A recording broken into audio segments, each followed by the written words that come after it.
Hello everyone and welcome to Richmond Raceway for the third to last race in the race to the chase. We have 4 drivers locked in. More can lock themselves in and clinch their seeds into the chase. But first, before we talk more about pre-race, let's go down for pre-race ceremonies.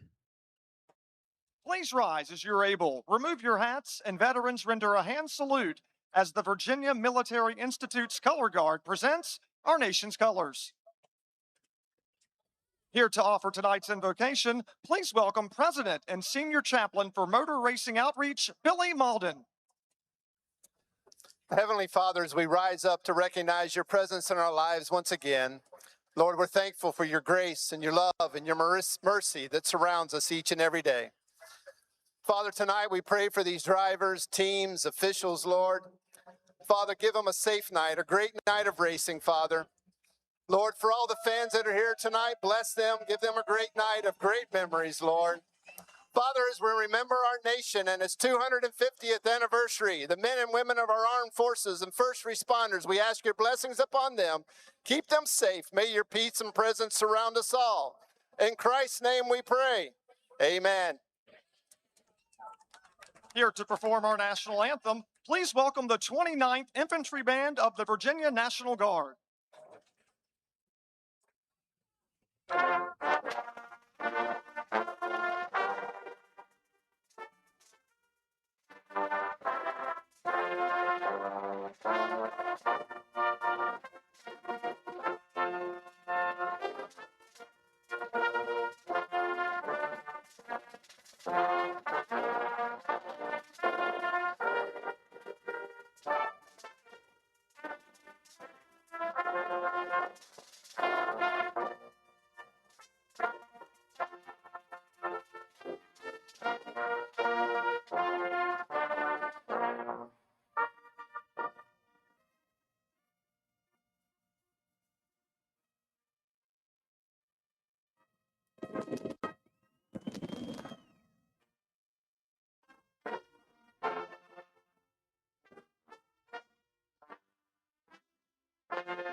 Well, we heard as much as the national anthem as we could. The music-only national anthems don't go very well with the audio systems we have and all of the noise suppression stuff. Anyway, pre-race ceremonies done here at Richmond Raceway for the Cookout 400. That means one thing. Momentarily, in around 5 minutes' time, we will go down to the command and the return of the Rooster Roo Reeves. Let's go down Carl Petty and learn more about Richmond. This 3/4 mile D-shaped oval has been a NASCAR staple for decades and offers a unique blend of short track aggression with intermediate track speed. Richmond rewards discipline behind the wheel. Even though it is a short track, it races more like an intermediate. Track shape allows the cars to reach high speeds. Drivers can't attack every lap like they might in Bristol or Martin. Patience will be key. Richmond's surface creates significant tire wear over a run. Drivers must be smooth on the brakes, patient on the throttle, and careful not to overwork tires early to stay fast late. Part of what makes Richmond unique is its shape. This D-shaped oval features a curved front stretch and tight corners connected by long straightaways. The track's 14 degrees of banking help carry speed, but every lap requires a balance of braking, turning, and acceleration. Watch these 2 cars. The car on the inside pushes hard early in the run and builds a gap, but the extra aggression takes a toll on its tires. On the other hand, the car on the outside takes a more patient approach, saving its tires for the long run. As the run continues, the outside car closes the distance and eventually makes the pass. At Richmond, the fastest car on lap 20 isn't always the fastest car on lap 400. Track position is important, but it won't guarantee success.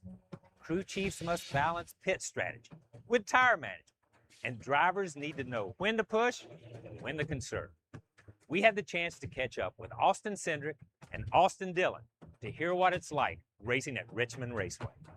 I mean, Richmond definitely, in my opinion, is about as close as we get to most of our tracks to, typical, Saturday night short track racing. It's probably one of the most important rhythm race tracks on the schedule. The biggest thing is the surface is so worn out, and the tire wear that you get there, and the ability to control the right foot, trying to really take care of those tires like you got an egg under the gas pedal. It's more to me about the tire wear, tire temperature, and what you're doing to those tires over the run.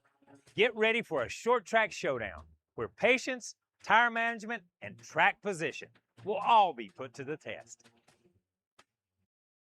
Indeed, as we now welcome in, well, some say that he commentates the broadcasts from a garage. Some say that he prefers listening to electric motors than V8 NASCARs. It is, of course, not the Stig. It is JB, who is in London for the Formula E season final. Hello. Hello. It is midnight here. It is Sunday, so we still get a NASCAR race on a Sunday. And I'm looking in the hotel commentary box that we've got about 2 minutes away from the XL. That me and Pico have been running to back and forth because the Wi-Fi in the XL is awful. So it's easier just to commentate from here and run back, do all the stuff and air it during the live broadcast. But I've got a stunning visual in front of me of London. I can see the Shard, the Post Office Tower. We've just been to Canary Wharf, actually. You need to send me a photo. Drinks. I will send you photos. I will. We just went to Canary Wharf and Torchwood earlier on. Did you go to the roof garden? No, it was closed. We did try. We might be going there tomorrow for post-season drinks, but there is a chance that we, after the gala, all the drivers end up in the pub next door called the Fox. So it looks like we could be going boozing with the drivers. Drink responsibly, kids. While we get ready, I'll get my camera and you can see the track. Go on. I know my post-event festivities, and that is, for me, Hard Rock Cafe. Yes. Hard Rock Cafe. Right, hang on a minute. Let me turn this background If off. if you're wanting to put your camera on stream, I will have to set it up. I'm just showing you. Oh, So okay. there you go. There's London. Oh, yeah. It's a stunning view.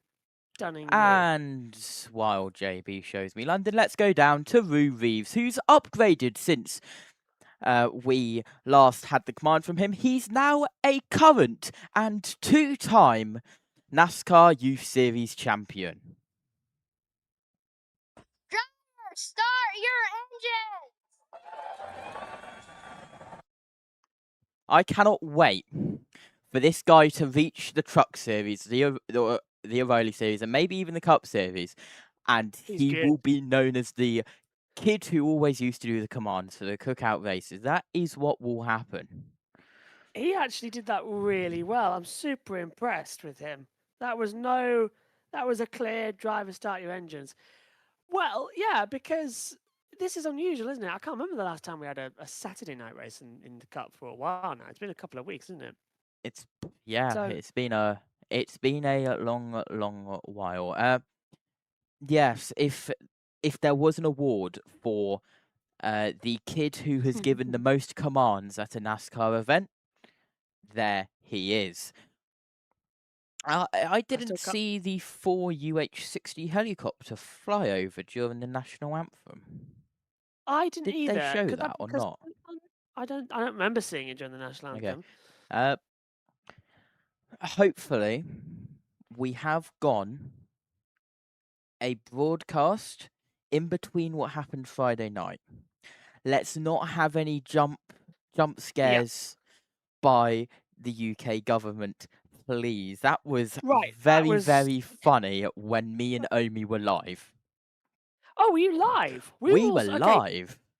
that's incredible. Right, we were sat in the media center, and we all of a sudden heard it go through, and we were like, "Oh God, what's going on?" And Pico just shouts out loud, "We're all going to die." And I was like, "Oh, great, Pico, nice." That I'm sorry. That is the most Pico Yeah, thing yeah, yeah. in the world. And there is a lot of talk going around about how maybe could we have a little different notification sound from wildfires to what we use Missile for alerts. missile alerts. Anyway, we're now going to get cancelled and instantly Oh, actually, demonetized by saying missile. Anyway, you said that. Somebody in the FE paddock said, well, we had this in Saudi Arabia once. Nothing scares us anymore. no way, really? Yeah, really.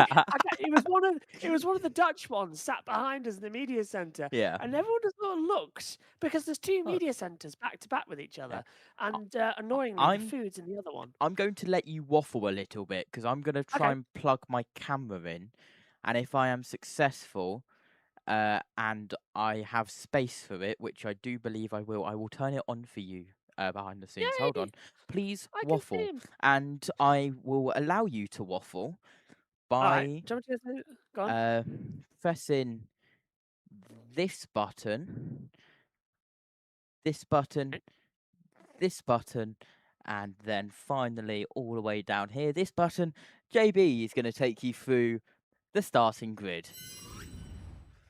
It's Ryan Blaney once again on pole position, coming in now for many weeks running. He's number one. He is continuing to try and set a challenge for the chase as they roll off pit road. Chase Briscoe runs in second with Josh Berry in third. Ty Gibbs, after his second career win a week ago, he is now lining up fourth. William Byron, the double Daytona 500 champion, runs up in fifth. Ryan Preece is in sixth. Bubba Wallace is seventh. Then we get Christopher Bell lining up in eighth, Brad Keselowski ninth, and Joey Logano rounds out the top 10. Connor Zilic is in 11th place at a track where hopefully Trackhouse do quite well. We saw what SVG was managed to do in the truck race earlier on. More on him in a moment. Connor Zilic starting 11th. John Honeymichek starts in 12th with Chase Elliott in 13th. 14th for Denny Hamlin. 15th, AJ Allmendinger. 16th, Austin Dillon. 17th is Riley Herbst. 18th, Ross Chastain. 19th is Chris Buescher. 20th for Daniel Suarez. Eric Jones is in 21st with Carson Hocevar in 22nd, Austin Cindric 23rd, Zane Smith 24th, Alex Bowman 25th, Michael McDowell 26th, Todd Gilliland is 27th, Ricky Stenhouse Jr. 28th, Cole Custer 29th, Kyle Larson back in 30th, another shocking qualifying from him at a short track that races as an intermediate. And then alongside, then we get Shane Van Gisbergen lining up in 31st position. Look how strong he was in the truck race earlier on in terms of qualifying. Just still can't hack it in a cup car coming in here. There is Tyler Reddick in 32nd. His miserable week continues, doesn't it, as well? I think Matthew pointed out as well, it could be yet another DNF. He is looking to finish a race for the first time in 6 races. It is also, he didn't even get it last time after the break week, so it's been 7 weeks since he's finished a cup race. Austin Hill lines up in 33rd with Ty Dillon 34th, Noah Gragson's 35th, Josh Bilicki is in 36th and probably will get lapped several billion times, and Cody Ware is in 37th position. Looking at Chase Briscoe, who's had a best finish of 11th in 9 Richmond starts, he lines up second. Ryan Blaney taking us through as we get ready to build up 2 by 2 going through. JT, are you ready? Or Hello. to keep Hello. What an absolute cracker we've got lined up here tonight. There we go. Hello. Hello. Both wearing exactly the same headsets and style, look. As for this one, I've even got the little lip mic. Look at how smart this looks. That looks incredible. That looks really incredible. Let's just ignore that I'm keeping the lights with a coat hanger, but it's fine. But yeah, Ryan Blaney. That night, it looks like daytime. That behind you, it looks fantastic. Go on. Yeah, Ryan Blaney. It is his 4th pole in the past 5 weeks, he has been up at the front, of course, for Kyle Larson. On the other side, he's finished 33rd or worse in the last 4 of 5 races. Pace laps are still ongoing here at Richmond. 400 laps ahead of us. We are going into the night here at Richmond, which also means we are going far, far into the night and into sunrise here for in us. the UK. I have to leave this house at 5 a.m. because I've got to sleep at some point. the only train that I can get into London, which will get me there in time for free practice 1, is a train from Woking. I'm an hour and 15-minute drive away from Woking, so we're going to have to drive hour and 15 minute, get on a train, do the final 40 minutes into London, then go through the Northern Line Elizabeth Line to Custom House, and then after anyway. But yeah, international feed and USA just going through the grid at the moment. Go on. If you can get to the Fox afterwards, are you going straight back? Or are you?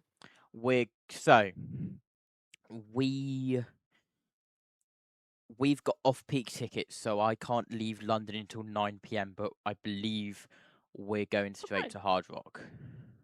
Oh, great! There's Hard Rock Cafe around here. Piccadilly Circus and Hyde Park Corner.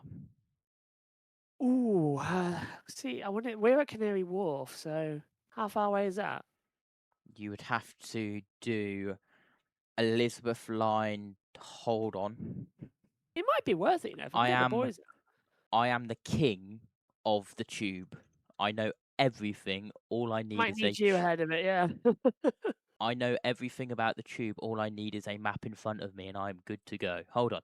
So, you would need a. Is that pace car coming in yet, or is it staying? Yes, out? lights are out on the pace car. We will get to that. On to the first caution.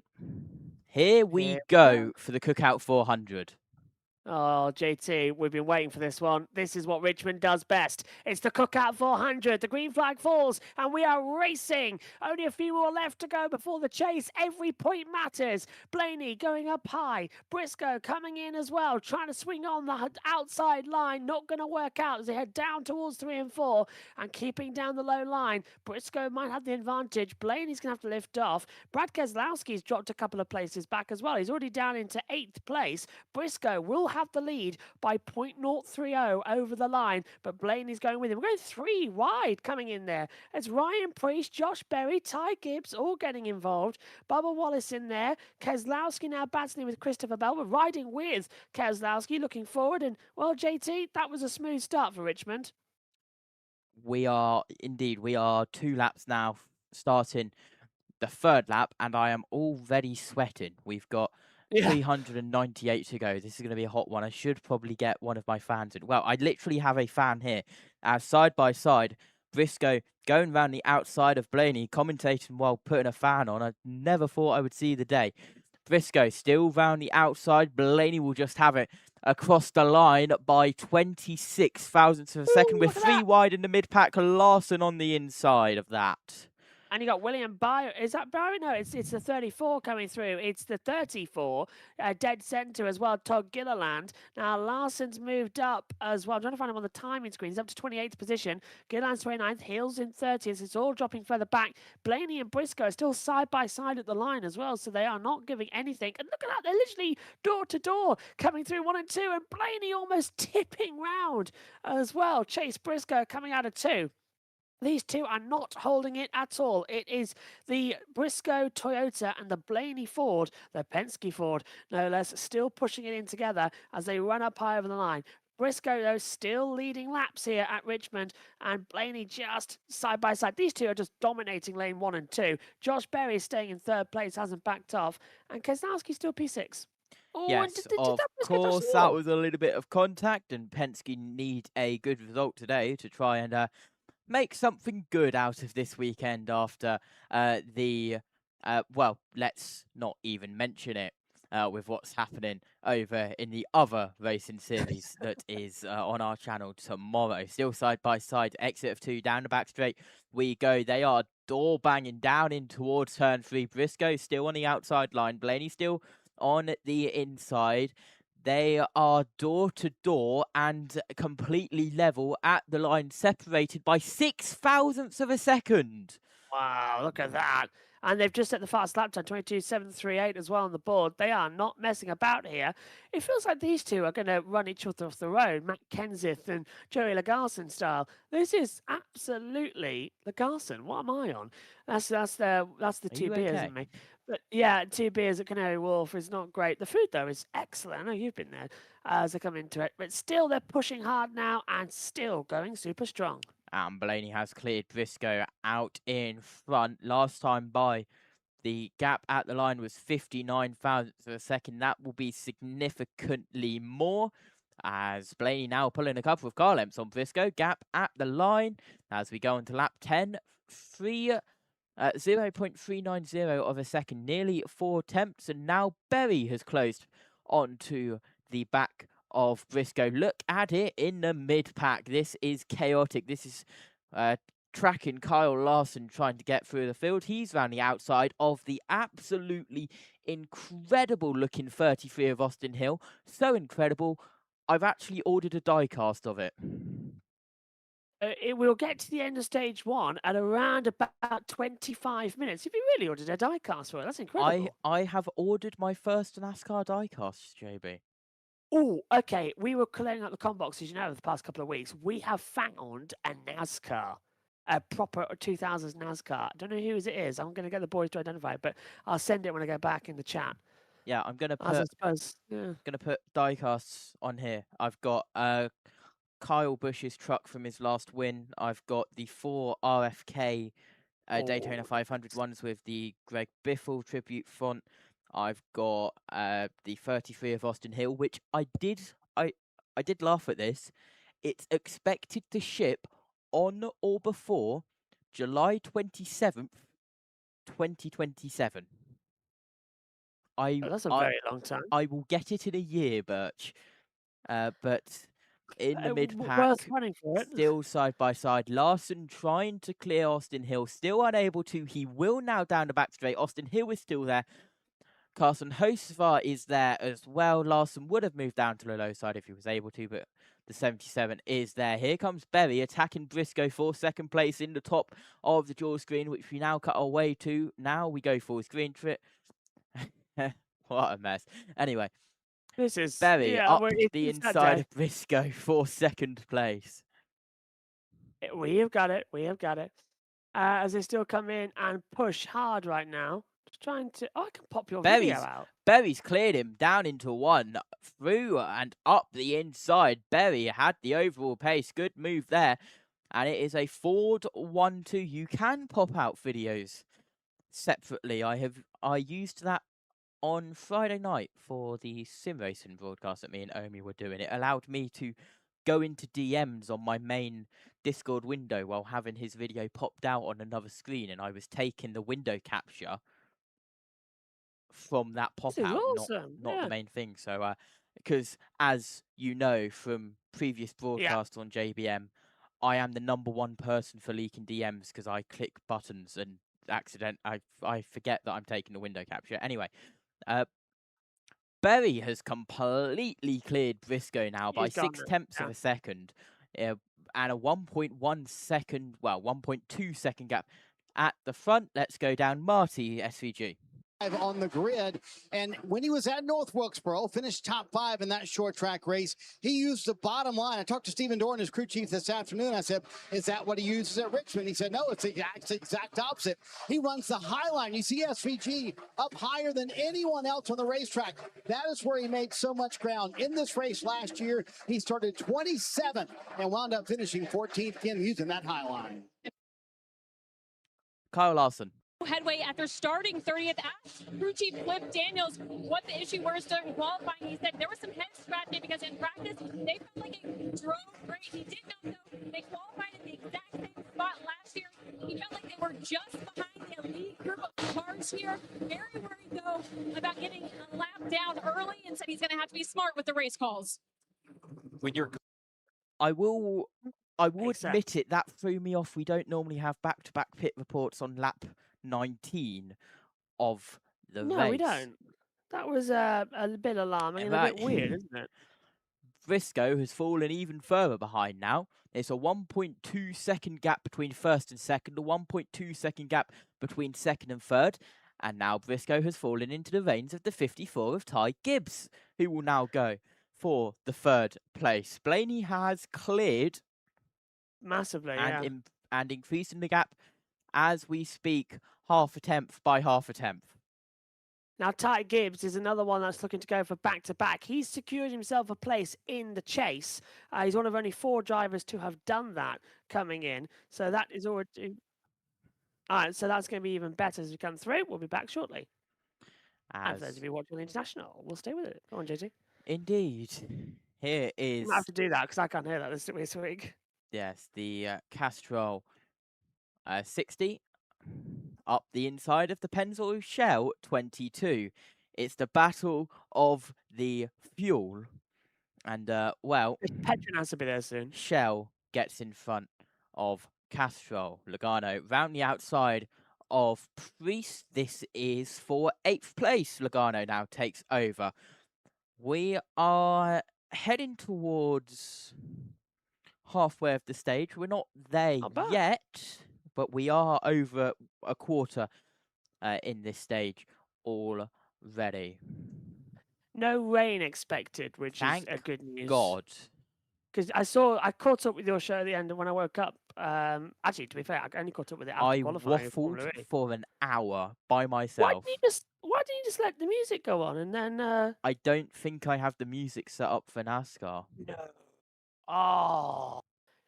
JT definitely getting the money for that then. In between innings on baseball, I jumped in with Matthew and Omi. Yes, Omi was on baseball.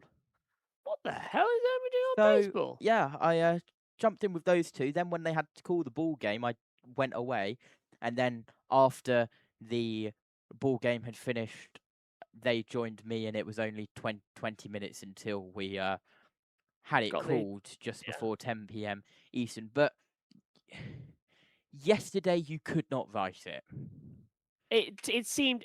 Well, I heard a fire at one point as well with MRN, yes, and that was like, what as the hell we happened? welcome you back if you're watching on USA. So, we had a lightning hold, right? Mm-hmm. That delayed us. We were still going to be able to run because we had wet weather tyres available, but it wasn't rain that was the issue, it was lightning.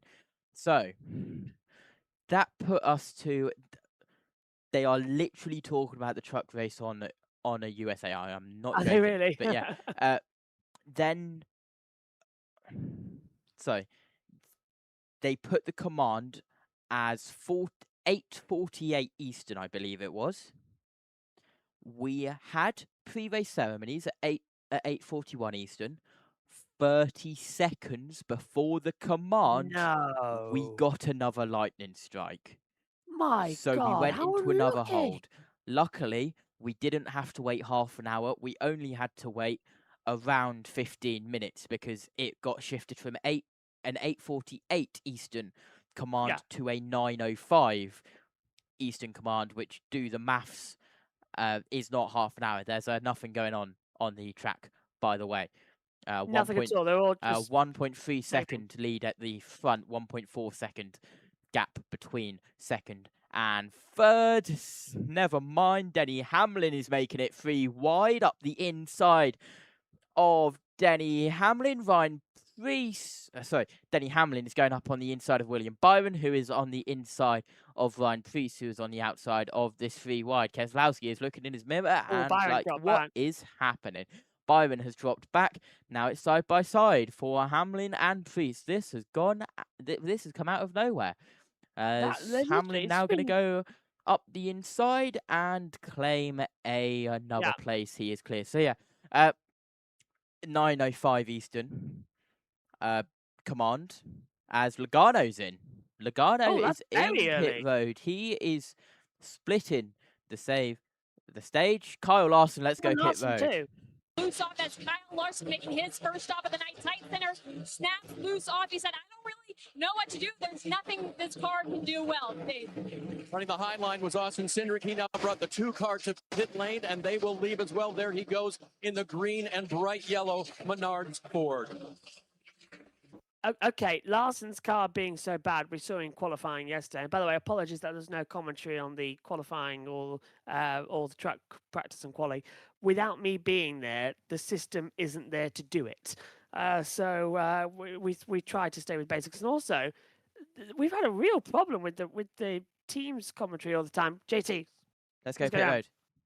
Steve's point, Dave, once one car pits here at Richmond, they all have to come to pit road. Ryan Blaney said the car was just starting to come to him. No changes for the 12 car. So far, it's led 26 laps, Dave. Josh Berry, great run from qualifying third. He was at the front of the pack. He now comes to pit road. 4 service from the Wood brothers. You'd expect this to be 4 tires and very minor changes right now. Denny Hamlin, who's been the master of this racetrack with 5 wins at his home track, comes to pit road now, brings the Bob Furniture Toyota to pit lane. He'll get 4 tires as well. Crew going to the left-hand side, trying to get him on and off of pit road, get him back in the game at Richmond Raceway. His teammate, Ty Gibbs, on pit road, last week's winner as well. He will now hit his marks on pit lane. And the crew will go to work there as well. Comments from Ty, pretty good right now. Want to keep it right where it is. Want to keep that track position they have right now. An efficient pit stop will do that. You don't have to be lightning fast. You just have to keep your driver in the game with these multiple pit stops they're going to have all night long. It is absolutely.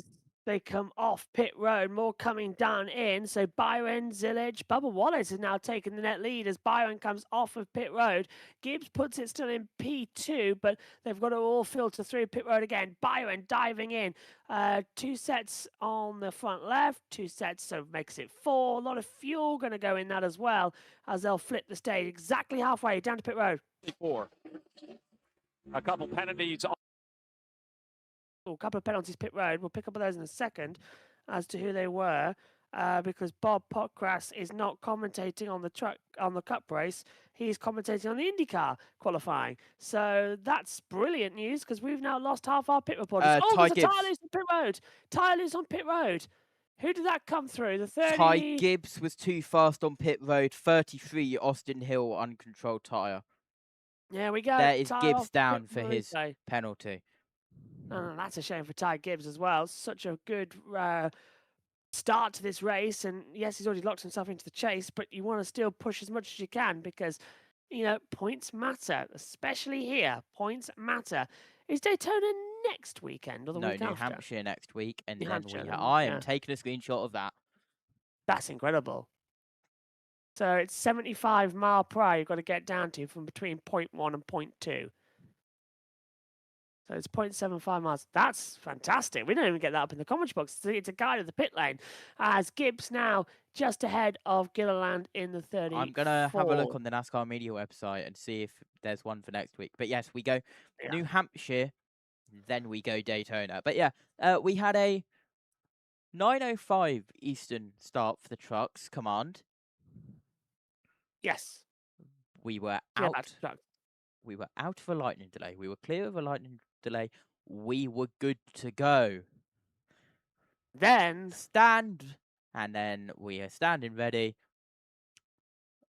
Media center loses all power, and TV nothing. Timing scoring goes down. The timing tower in the center of the track defaults to its emergency preset. There was a generator fire in the TV compound which took out all of the systems. So then it got to a 9:20 Eastern start, which we were good to go. We were getting ready for the command. Covers had come off the trucks. We were good to go. But I'm sensing lightning and then a massive downpour. 30 minutes later, they called it. It was an absolute mess, the trucks. Just to give you an update on the pit stops, Ryan Blaney has cycled back to the lead. Briscoe is second, Logano third, Berry fourth, Cindric fifth, Preece sixth, Hamlin seventh, Bell eighth, Wallace ninth, Keselowski is 10th. The rest of the order is down the left of your screen. We have had 8 lead changes already, lap 43 of 70 in this stage. We are, of course, past halfway in the first stage, and we've only been going 18 minutes. Somebody asked earlier on, I think it was Logan, who said, "Were you at the XL?" Yes, I still am. I'm in a hotel in London, and I can see the XL out my window, all lit up. Viewers, if any of you want to go to the London XL at this fine hour, just to listen for a very loud Lincolnshire man, and you will find where JB is.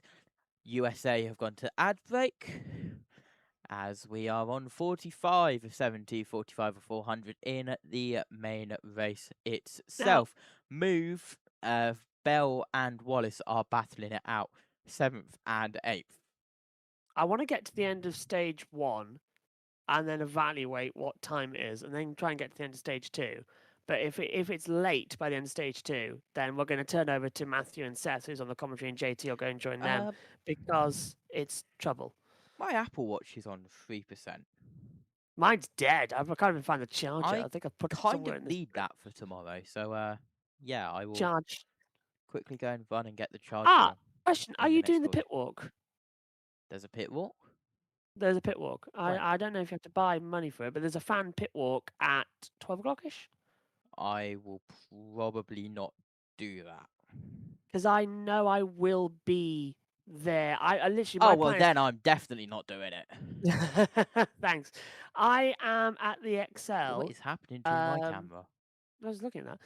I'm at the XL after qualifying, so about 12 till 1:30, and then I come back, do the pre-show, and then as soon as the race is over, literally as soon as the checkered flag's out, I'm back to the XL, doing a record of basically a forum. So a post-race show thereafter. Grandstand 4 somewhere.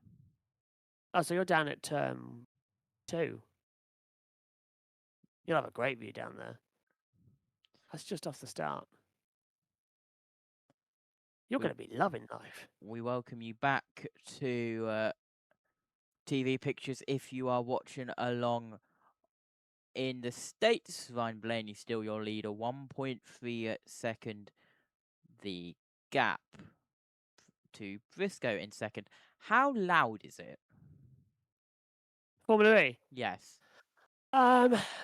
And everyone says, "Oh, you can't hear it because it's electric cars." I stood there in practice 1 at the top of the Mahindra Hospitality with Pico. We were standing right next to each other. Couldn't hear what anyone was saying.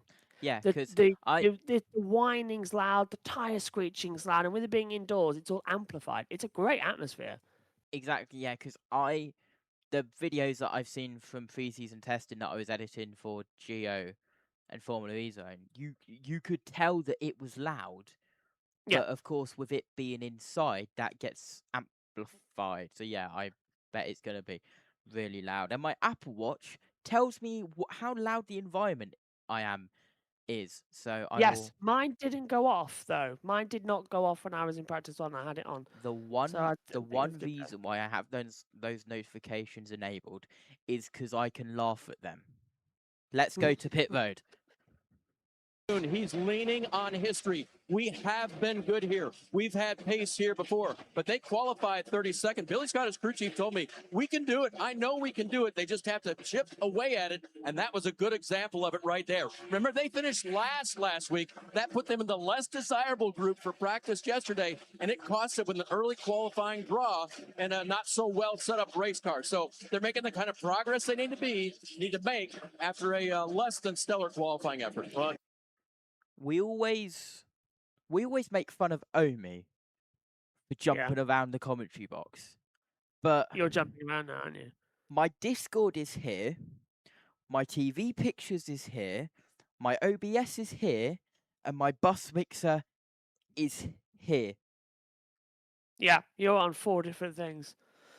You've got 6 monitors now, though. Whereas me, I'm True. usually stood up, but I'm sat down now because I'm in the hotel. I've literally And got my iPad, which has got you and the timing screen on because it's connected up to my as a second screen to my laptop, and then the laptop's got TV pictures on. To I feel very see underwhelmed. Right, I am stood, touching my desk here.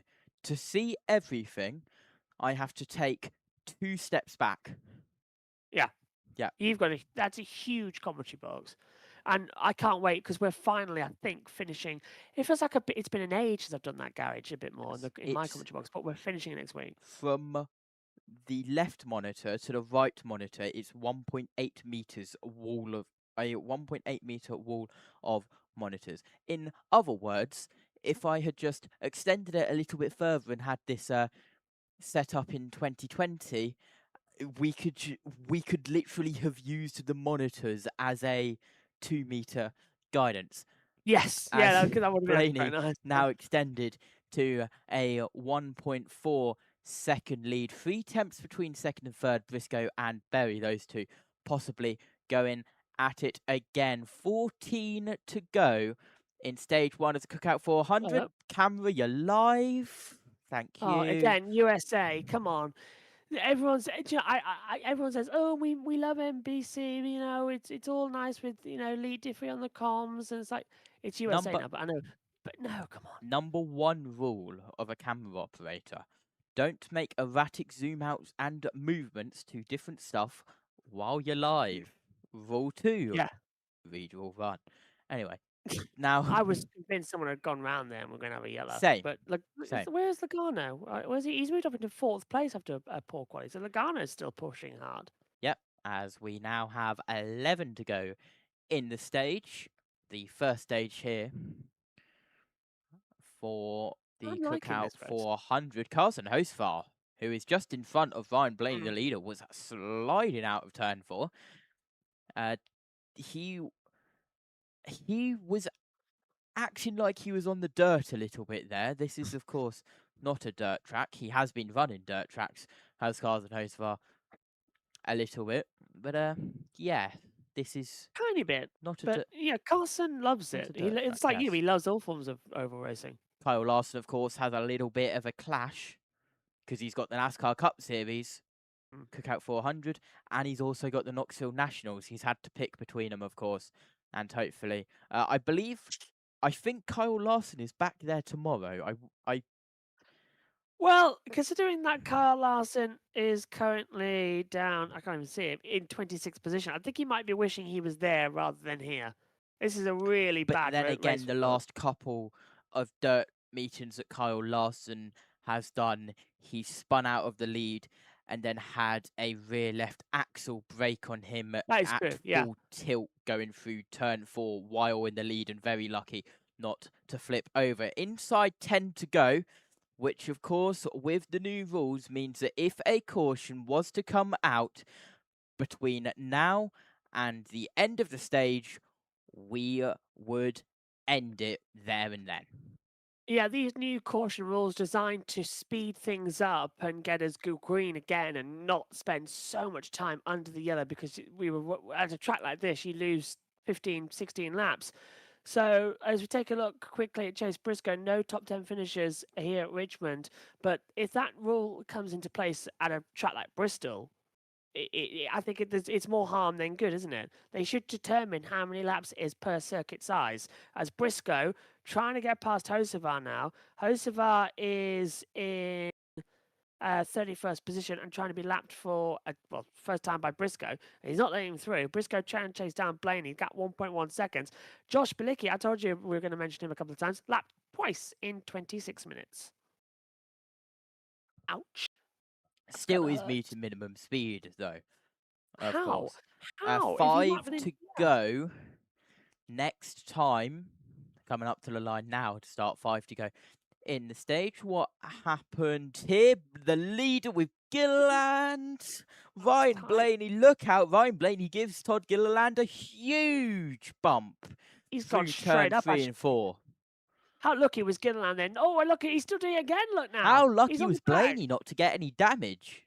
Yeah, and Blaney's got to be careful here because he's got a reputation, remember, of causing damage in between stages. He's going on the inside. He's tapping the 4. This is unbelievable. Unbelievable, JT. They Four to are go going at in it the time and time stage. again. And Well, it's the Blaney's gap just is got to. half a second. He's just got to be safe now, hasn't he? He can't take any unnecessary risks. He's just got to play this one completely safe. Yep, lap traffic coming into it, which has been a big talking point here. 3 laps to go in the stage here, and Briscoe is on the attack. They're 3 wide behind him, JB.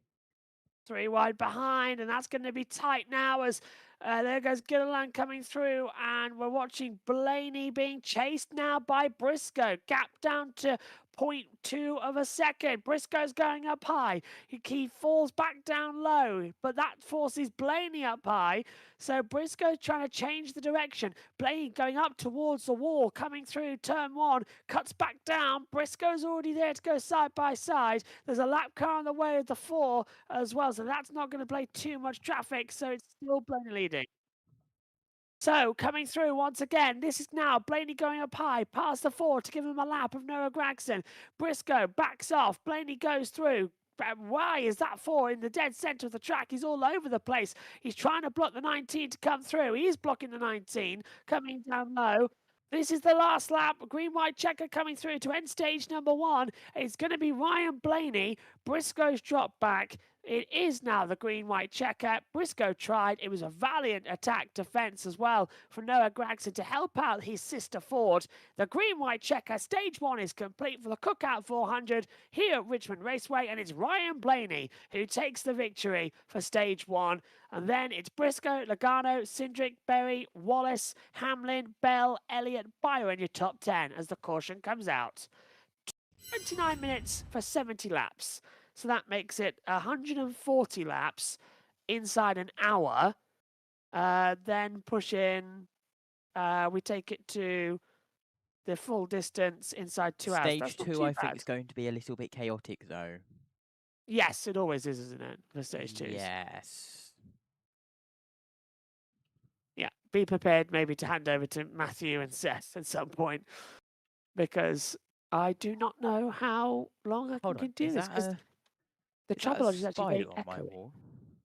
Oh, it's very echoey, this room, and I'm very aware that spider on my wall. Oh, JT, by the way, they've given me the 17th floor, so it is the top room. You're in a you're in a hotel and you're on the 17th floor. Yes, I'm at the top floor. Crazy. I can see. I mean, that's why I've got such a good view of London. But I'm sandwiched in between 2 rooms, so I know there's people alongside me. Silent child. Yeah. However, I think the ones to my right are 2 young girls who went out clubbing. Hold on. Because I heard them last night. There's a new running joke on USN which I have created. What's the running joke? And I try and do it every single broadcast now. So you have given me the perfect opportunity to do this. JB, you said that you were in the middle of 2 rooms, either Yes, side I of am. you, right? Yes. And the clubbers were what side? Right side.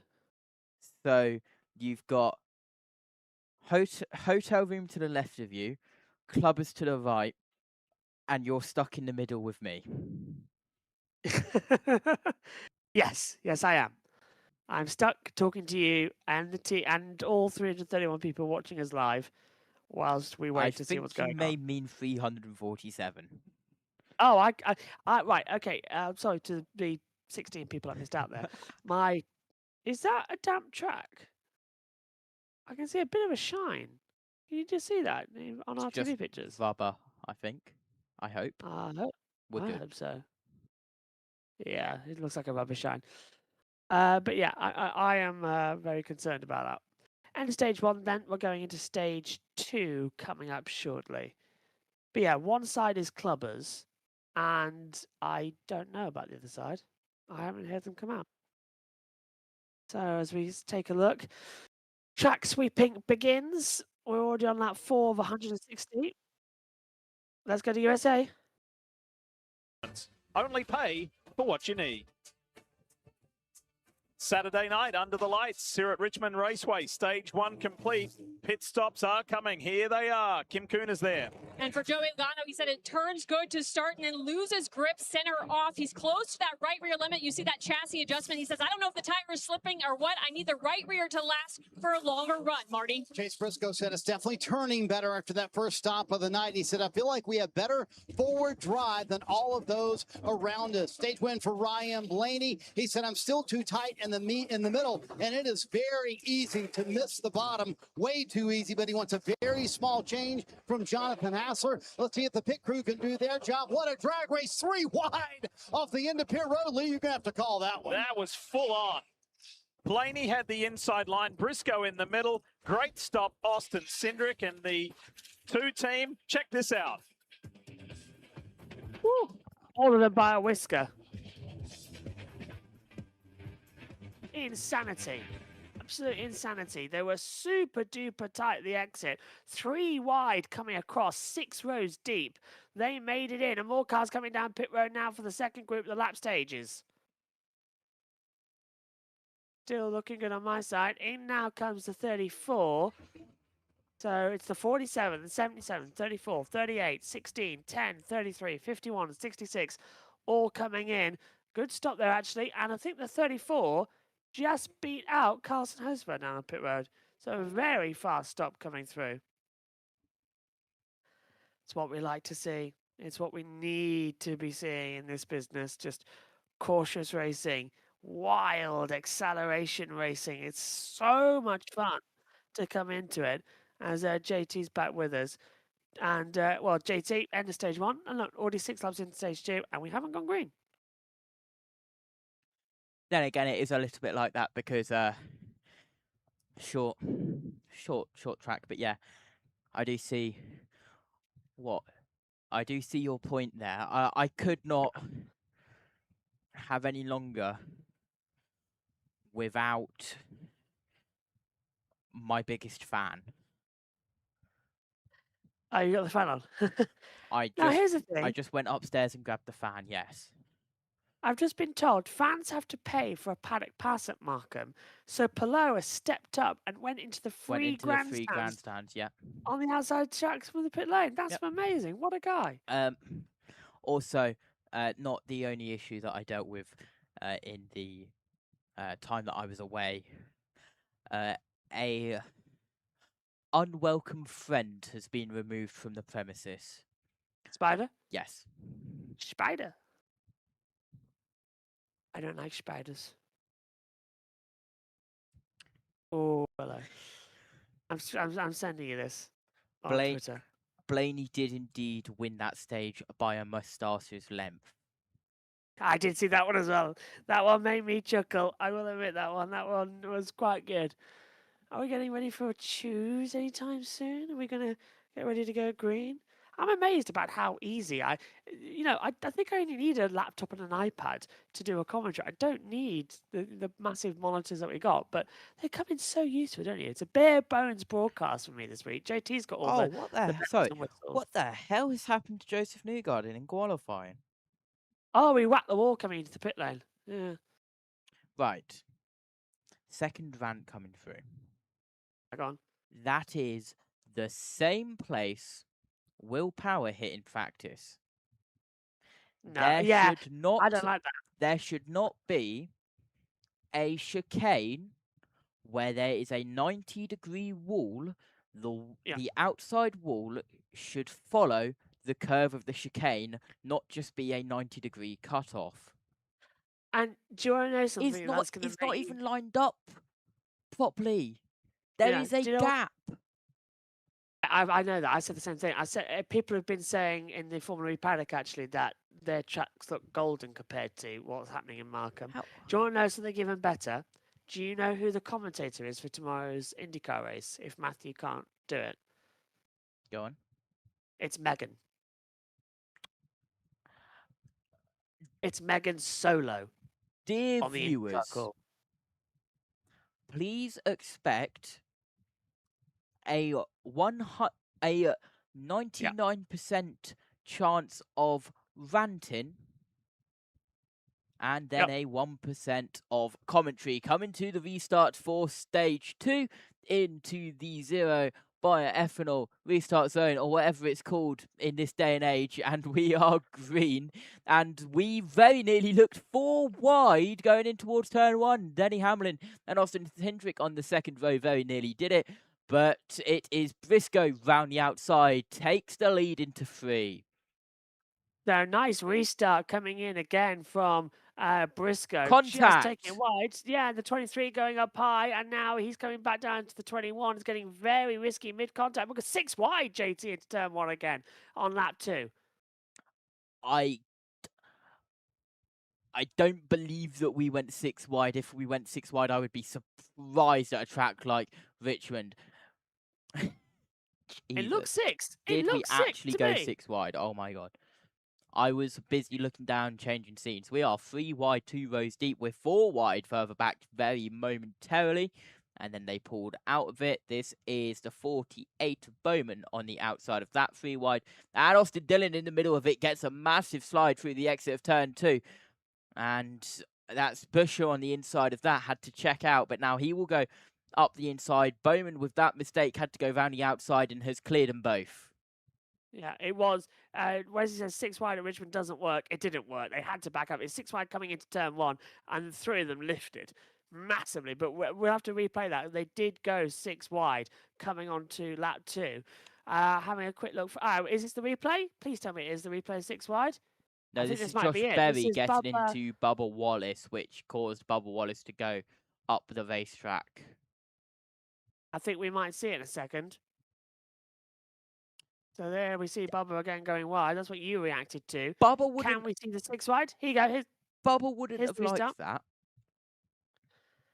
We think there's been a jump start for Ryan Blaney on the restart. Okay, we were Not too sure. We were 3 wide further back. I will take it away. Check that's because Briscoe's got Blaney right behind. Yeah, check the Twitter on the restart video. But at the moment, we've got Denny Hamlin side by side with Joey Logano. Logano's on the high line. Hamlin's on the low line. And Logano's going to try and swing around the outside. I know no one cares about IndyCar, but Alex Palou has made a mistake. A rare mistake from Alex Palou.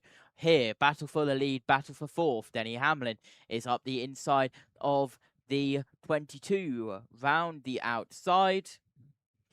And is he able to do it?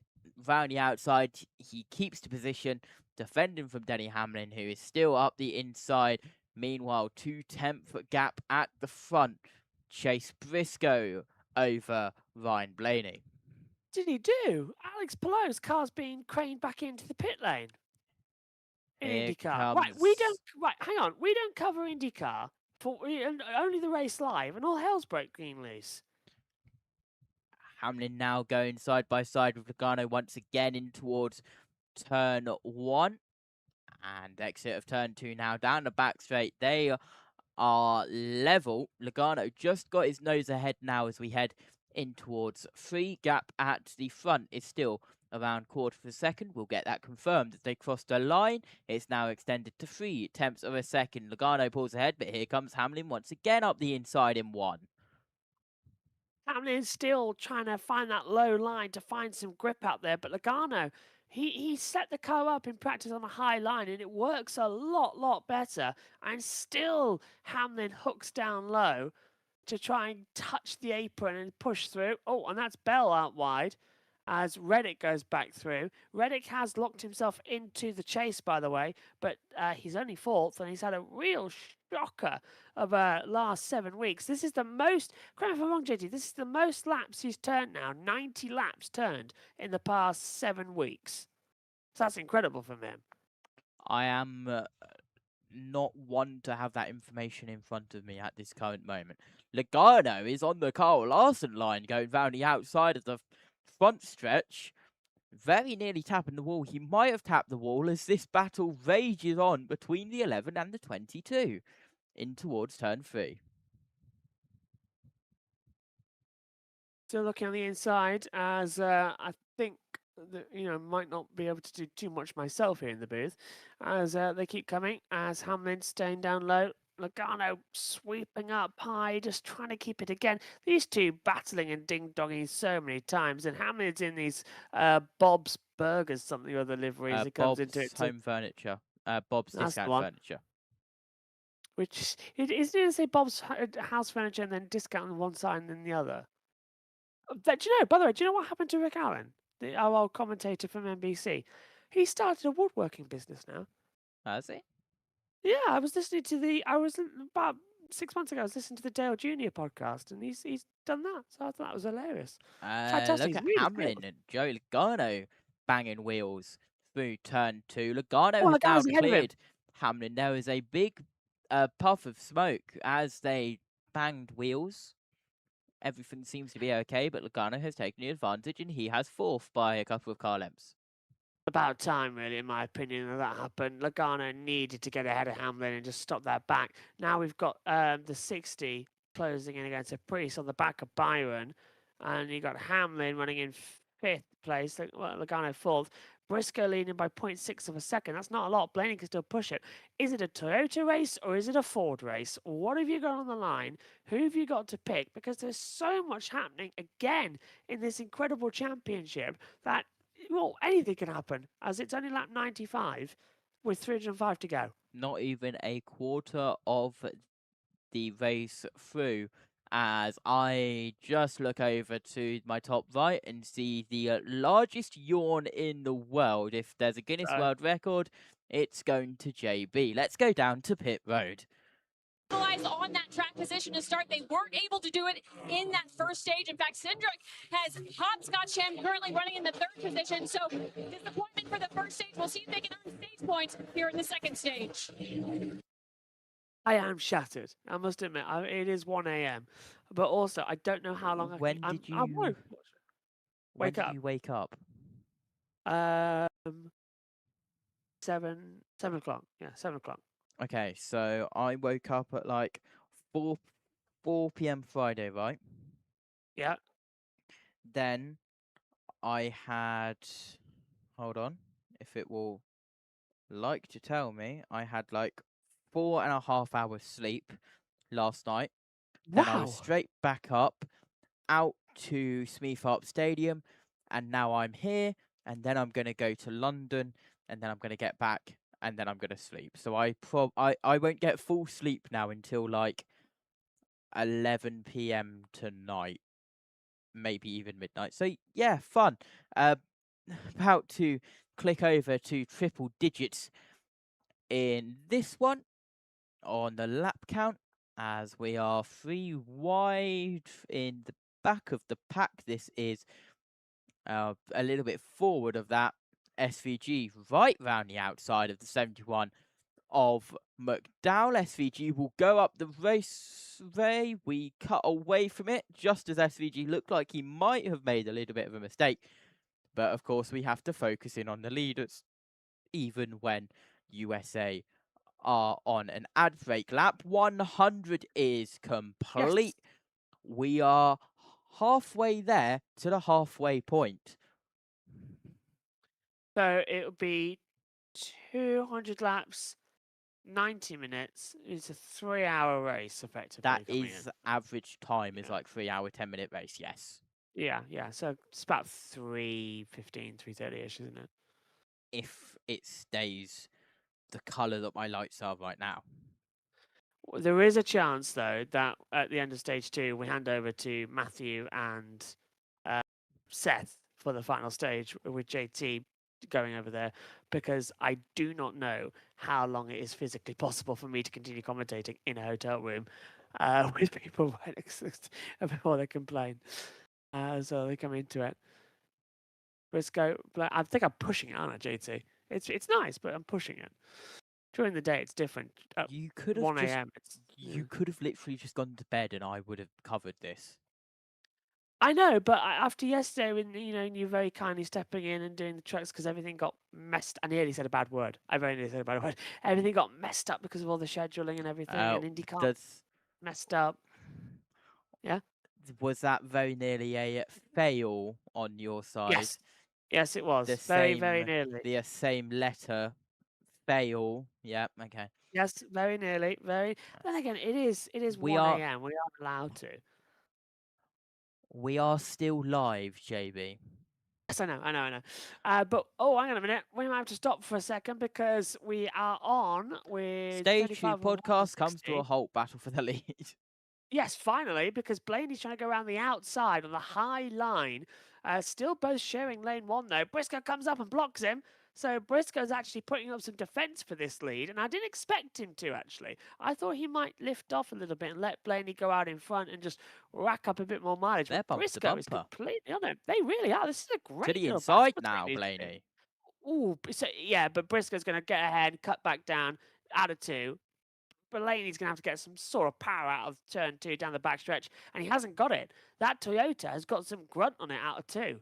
Briscoe's cleared him, and I am slowly rolling forward on my chair, and this is about to end catastrophically as here comes Blaney once again up the inside and towards turn 1. I am going, JB. I'm going. He's gone. He's gone. Blaney, Look at that. Blaney now side by side for the lead. He gets his nose in front momentarily. Down the back straight we go in towards turn 3. Round the outside, here comes Briscoe. He gets his nose in front, and now here comes Blaney back side by side into 1. That's going to be difficult. Blaney by 26 thousandths a second at the line. Wow. Again, these two are racking up very... Oh, is that lap traffic car just ahead of them as well? So that's going to now put Blaney in advantage. Briscoe does drop in behind into second position. So Ryan Blaney takes the lead of the Cookout 400 at Richmond Raceway. And who is that lap car in the way? It's Josh Blicky. That's going to pit road. Radio a moment ago to James Small, getting a little bit of brake shake. And then James Small acknowledged that and then said this. Take a listen. I would like to be running 15 if we can.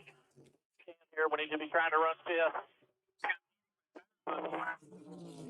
So, Steve, why does James Small care why Chase Briscoe would run 5th gear? You mentioned that earlier in the race. How does that help the car? Well, and add that to the tally of Marty throwing up a question to the commentary booth after a pit report. The list is already growing. Here is the 21 and the 11, Josh Berry, with Denny Hamlin down the back straight into 3. And we're getting shown that because off camera while we were on that pit report, Josh Berry has got past and has taken 5th away from that 11 car and already pulled 4/10 of a second out in front.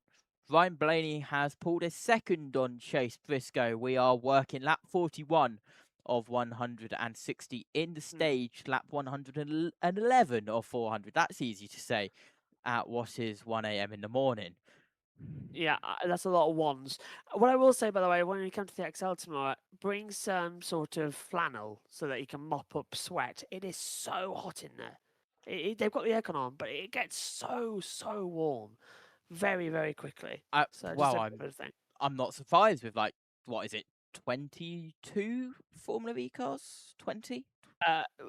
There's 20 main cars, but there are 22 because there's the Gen 3 tester and then there's the Gen 4 that can go around.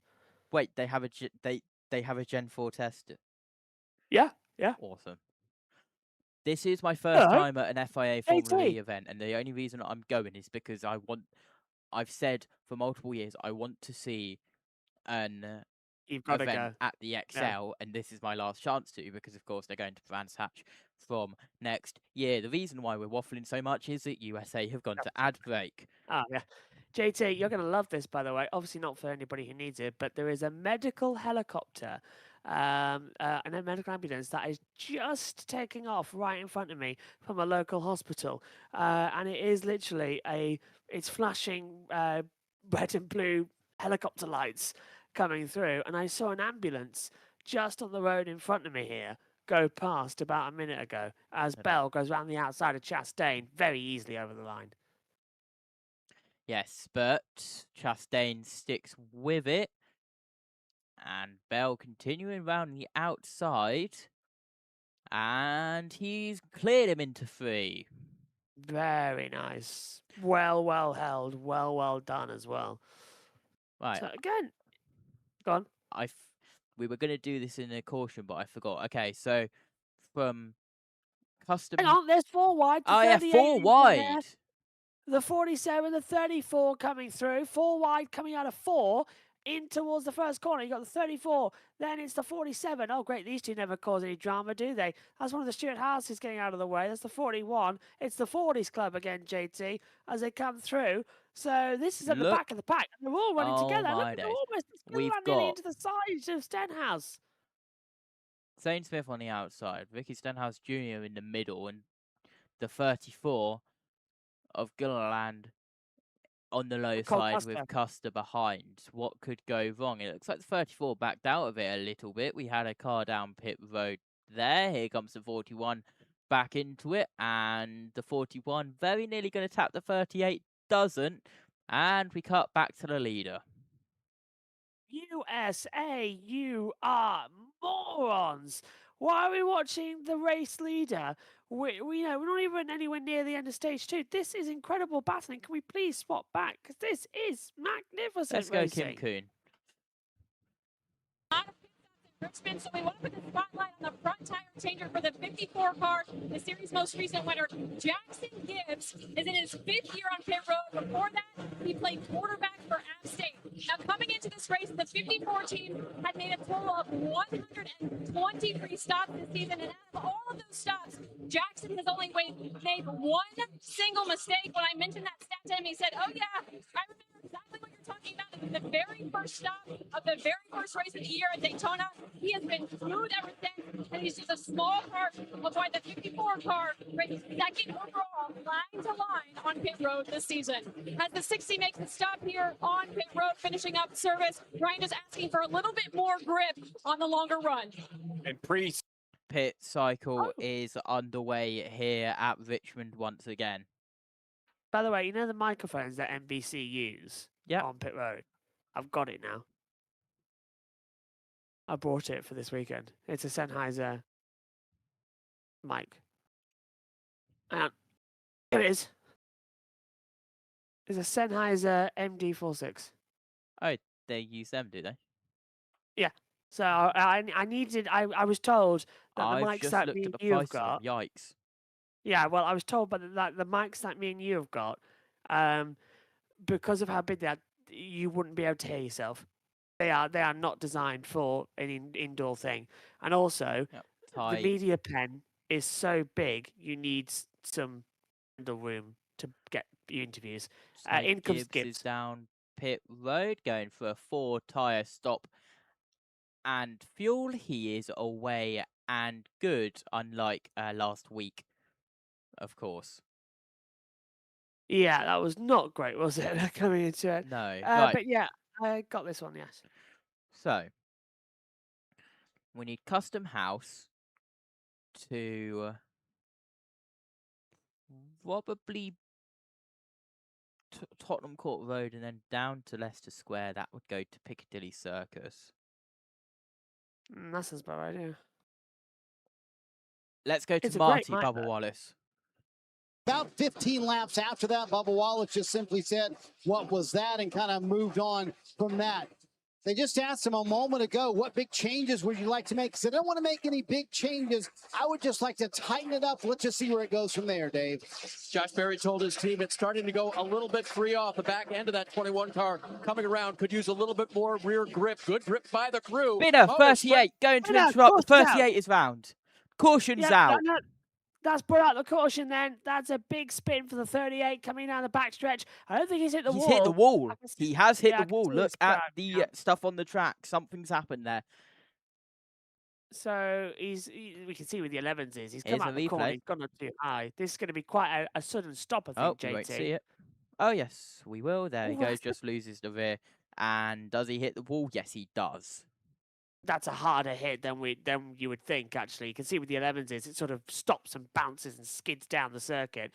So here it is off board, loses it at the exit of the corner. So as soon as he puts the power down, at most he's knocked the rear right tyre off. I think he's hit that at such an angle, it's done no damage to the car. I think that's just the rear left corner. He hit the rear left Yeah. corner. He didn't hit it at an angle where the wheel was. I think he might have gotten away with that with just body work damage. If he's done it, that's the best save from an accident we've seen in a long time in NASCAR. That is incredibly saved. But now that brings out the caution We can on waffle lap more about 126. stuff, and I will give you, chat. The format that I'm running is that this screen that you see now is for green flag, and this is for cautions. There you go. Same Smith, as you can see on the bottom of your screen, is officially on the DVP clock, but the DVP clock doesn't really mean anything now in NASCAR because, well, they can come back whenever they want, however many hundreds of laps down. They are having a look at the wheel well, of course, just making sure that it is all okay. Right, so, JB. Yes, go on, I'm here.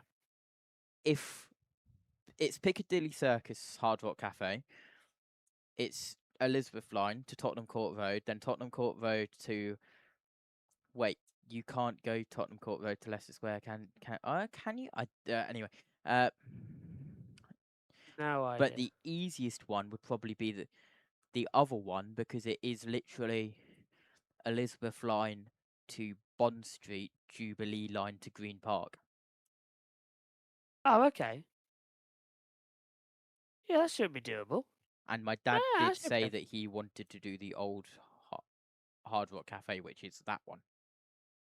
Pit Road is open, the 19, the 12, the 2, the 22, the 11, and the 24. The top 6 is down among many. Let's go down.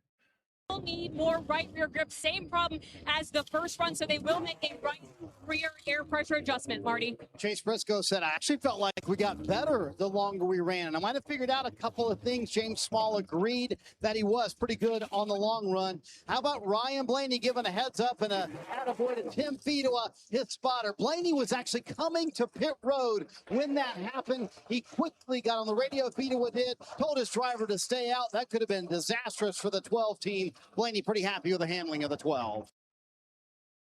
Yeah, that's to be expected, though. Ryan Blaney's having a magical resurgence in NASCAR the past couple of weeks, isn't he?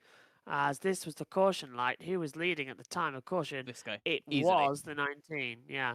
They just had to double check that, didn't they? They had to pull out of it, though. Yeah, that Blaney was right on him. He would have had him at the exit. So Blaney came down and cut him into 4. Blaney, though, would have had the slingshot round the outside into 1. Okay, not too bad. I am getting a little bit concerned. How's Matthew and Seth doing, by the way, on their broadcasts? Are you where are they? Are they on Discord? Yeah. That's something then. Might drop in with them end of stage 2. Just to take over. We'll see how we go.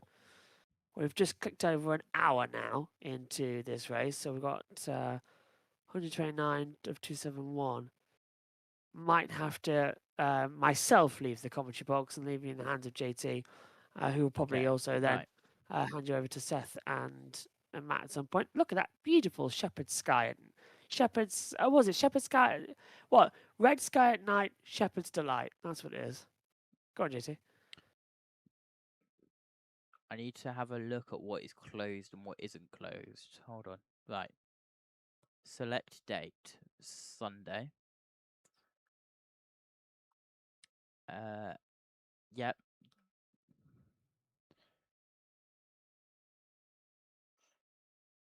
I do know quite a lot of things are still open on a Sunday right now because Formula E have actually paid for them to be open. It's the live status of the TFL network with like signaler failures and stuff like that. Yeah.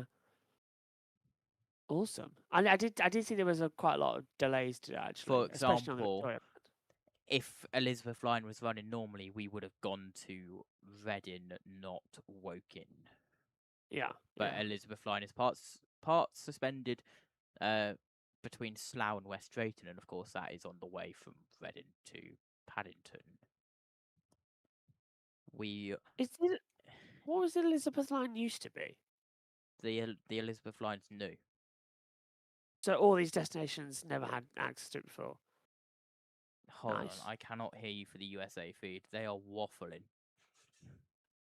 I'm not surprised that hello. I said Hello. I said, so any of the train stations before actually have stations before? So the Elizabeth line goes from Reading, and I would have been able to get on that direct from Reading to Custom House. I would have been able to go straight from Reading to the XL, but because of the park closure, not able to. And yes, those are red cable ties that I'm holding in my hands. I've got. Hold on, we are currently yellow, but we are on one to go, and we're about to go green. I also have blue coloured cable ties as well, if anyone wanted to know, and black and white. I have 6 colours of cable ties in my drawer. Why? Because I was getting ready for cable management. JB, I know you're tired, but bring us to the green.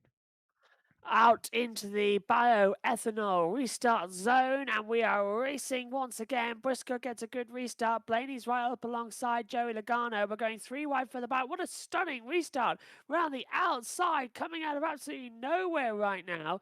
That's going to be Ross Chastain up from 7th. He's door banging the side of Ryan Blaney as he hogs the outside line, coming down to 3 and 4. Briscoe has got a country mile over Logano, who's now battling with his teammate Ryan Blaney. The 2 Penske's are going to attack the Toyota, and they've got Hamlin and Byron and Chastain right behind. Good restart there, JT, to be fair. I thought that was a lot smoother than I was expecting. Incredible restart from Ross Chastain. He's round the outside of the 2. It's 1-2 in that order. Round the outside as Chastain gets his nose ahead, and we're going to stagger 3 wide, maybe stagger 5 wide. They think against it. God. And here we go down the back straight. Did not want to oh, and that's a late lunge again from Blaney trying to go on these. Loose, the 35 and the 48. And also that, who was that getting loose alongside Hamlin? That's Byron. Byron getting loose out of 4 with Hamlin. That was very close to being a wreck, and it would have been a big wreck. Oh, hang on. And up goes the 77, getting in touch with the 5. You said it was going to get nasty, JT. It is getting nasty. They're all starting now to become bumper cars. We are indeed. As side by side, the 4 and the 5, and now this is Ryan Blaney and Logano side by side. Blaney gives Logano a little bit of a door bang. You don't want to do that, Blaney. Calm down. It's okay. Down the inside, Blaney. Trying to get past Logano around the outside, clears him and keeps the position. But here comes Blaney once again across the line down in towards turn 1. It's not done yet. Laps 138 or 468 of 160 in the stage, within 100 until the stage end. Logano clears and keeps the 2nd place. Briscoe out in front. Again, Logano still pushing hard to hold back, but the 2 teammates are going to hopefully work together until the end of the stage. Denny Hamlin now running in 4th place, Byron in 5th, with Cindric in 6th. Zane Smith is now 7 laps down, but I think, is still running. So they managed to get that little damage repaired really easily. I'm surprised he stayed in the race. Josh Malicki, though, 3 laps down. So we'll see how long it takes Zane Smith to get those laps back on him. On board with Denny Hamlin at the current moment, and he is just behind the 12 of Ryan Blaney. This is in 4th place is Denny at the moment, looking to try and get past Blaney, who's in 3rd. Then in front, Logano 2nd, and Briscoe is 1st, 1.1 second, now 1.2 seconds up the road into 1. I'm really starting to struggle right now coming into it, but I'll keep going. It's not just me, actually. I'm worried about everybody around because I'm hearing outside more people are now coming back in from, I think the 2 who were in there have come back, and I'm hearing doors starting to go. So I'm starting to think I'll pop my head out the door at some point. Briscoe, Logano, Blaney, Hamlin, Byron in top 5, Cindric, Chastain, Elliott, Jones, Bowman the top 10. We're riding, well, actually, we're coming back now because that's the 45 battling with the 4. So that's Reddick with Gregson coming in. And that is over. Trying to find out where he is on the board. That's 14th and 15th position, Reddick ahead of Noah. Across the line once again, let's have a look at a replay. Is this the This restart? was with Bowman and Hurst. Watch the contact between Bowman and Hurst. That happens down the back straight. And then 4 wide, they were staggered behind. And then it happens again, exiting the corner as Bell slides up the inside and makes it 3 wide. The 35 and 48 rubbing a lot of paint there. And then there's Hostfire having to dash out of the way to not run into the back of the 7 of Daniel Suarez. Side by side now. The 41 of Custer around the outside of Bubba Wallace, who tries to make it 3 wide with Chris Buescher on the inside line. Custer pulls out. Bubba Wallace continues with the move around the outside of that 17 car in towards turn 1. Through turn 2 now, and the 54 of Gibbs has now pulled up inside of Custer, and we're 2 by 2 down the back straight into 3. That 17 does look a bit skinny, doesn't it? It doesn't like it's got enough traction coming out of the corners, and it's easily passed by Bubba Wallace. And now we're going to see Custer with Gibbs hopefully take it with ease, as it just got no traction at all. So Chris Buescher, something bugging that car. I wonder if it's the tyres, maybe after a while. 76 laps as well. We stopped into the previous caution. Maybe he hasn't got them up and he doesn't like them. Maybe it's an old set, a scrub set. It's something, though, not right with that 17 car, despite the progress it made early on. Briscoe still leading by 1.5 seconds to Logano as we cut back up front. Gibbs still on back. There's the 77 battling with the 7 and the 21 battling with the 45 further back. So this is quite a nice little tasty battle. Side by side, 2 rows deep, and this is critical as the 7 gets ahead of the 77, and Reddick still battling with Berry. And I think that might get a little bit feisty because now they're going to bring the 77 back involved in it as well. So now coming back into the mix, more and more drama as well for... I've completely lost track where we are in the field right now. And we've got back to... This would be 12th with Daniel Suarez, and then Hostfar is down the order in 28th place. So not for position. The USA just flying around, aren't they? They don't really care where we're seeing pictures this week. Was it the same last week on their first one? And I missed it. It was a little bit messy, yes. As behind we have Reddick and Berry, and that is for position. And Suarez is involved in that battle. So we have 4 cars as a group, now 5 cars as Gregson comes in. And everyone there is battling for position except the 77 of Hostfar, but of course Hostfar is staying on the inside of Suarez, well, to try and create a blockage because, well, teammates. Why not? Yeah. Teammates battling with teammates, that's a bit better. It's open my eyes a bit. On board with Reddick then coming into it. We're halfway, stage 2. Yay! So we're getting close now to halfway in total. I've changed the light settings. Have you noticed? I've turned the lights way down low at 1:23 in the morning, and I'm looking out over London. And for the first time, mate, London looks silent. There's no cars on the road. There's still a few bits of activity I can see, but London looks absolutely silent. I bet it's not. Have you noticed something, JB? What? There's one flaw of my setup. Yeah, when you sit down, we can't see you. Yes. Yes, I have noticed that. I keep thinking that it's frozen, but then again, I see your chair just starting to swivel every 5 minutes. I think that's pretty much it. This is so eerie.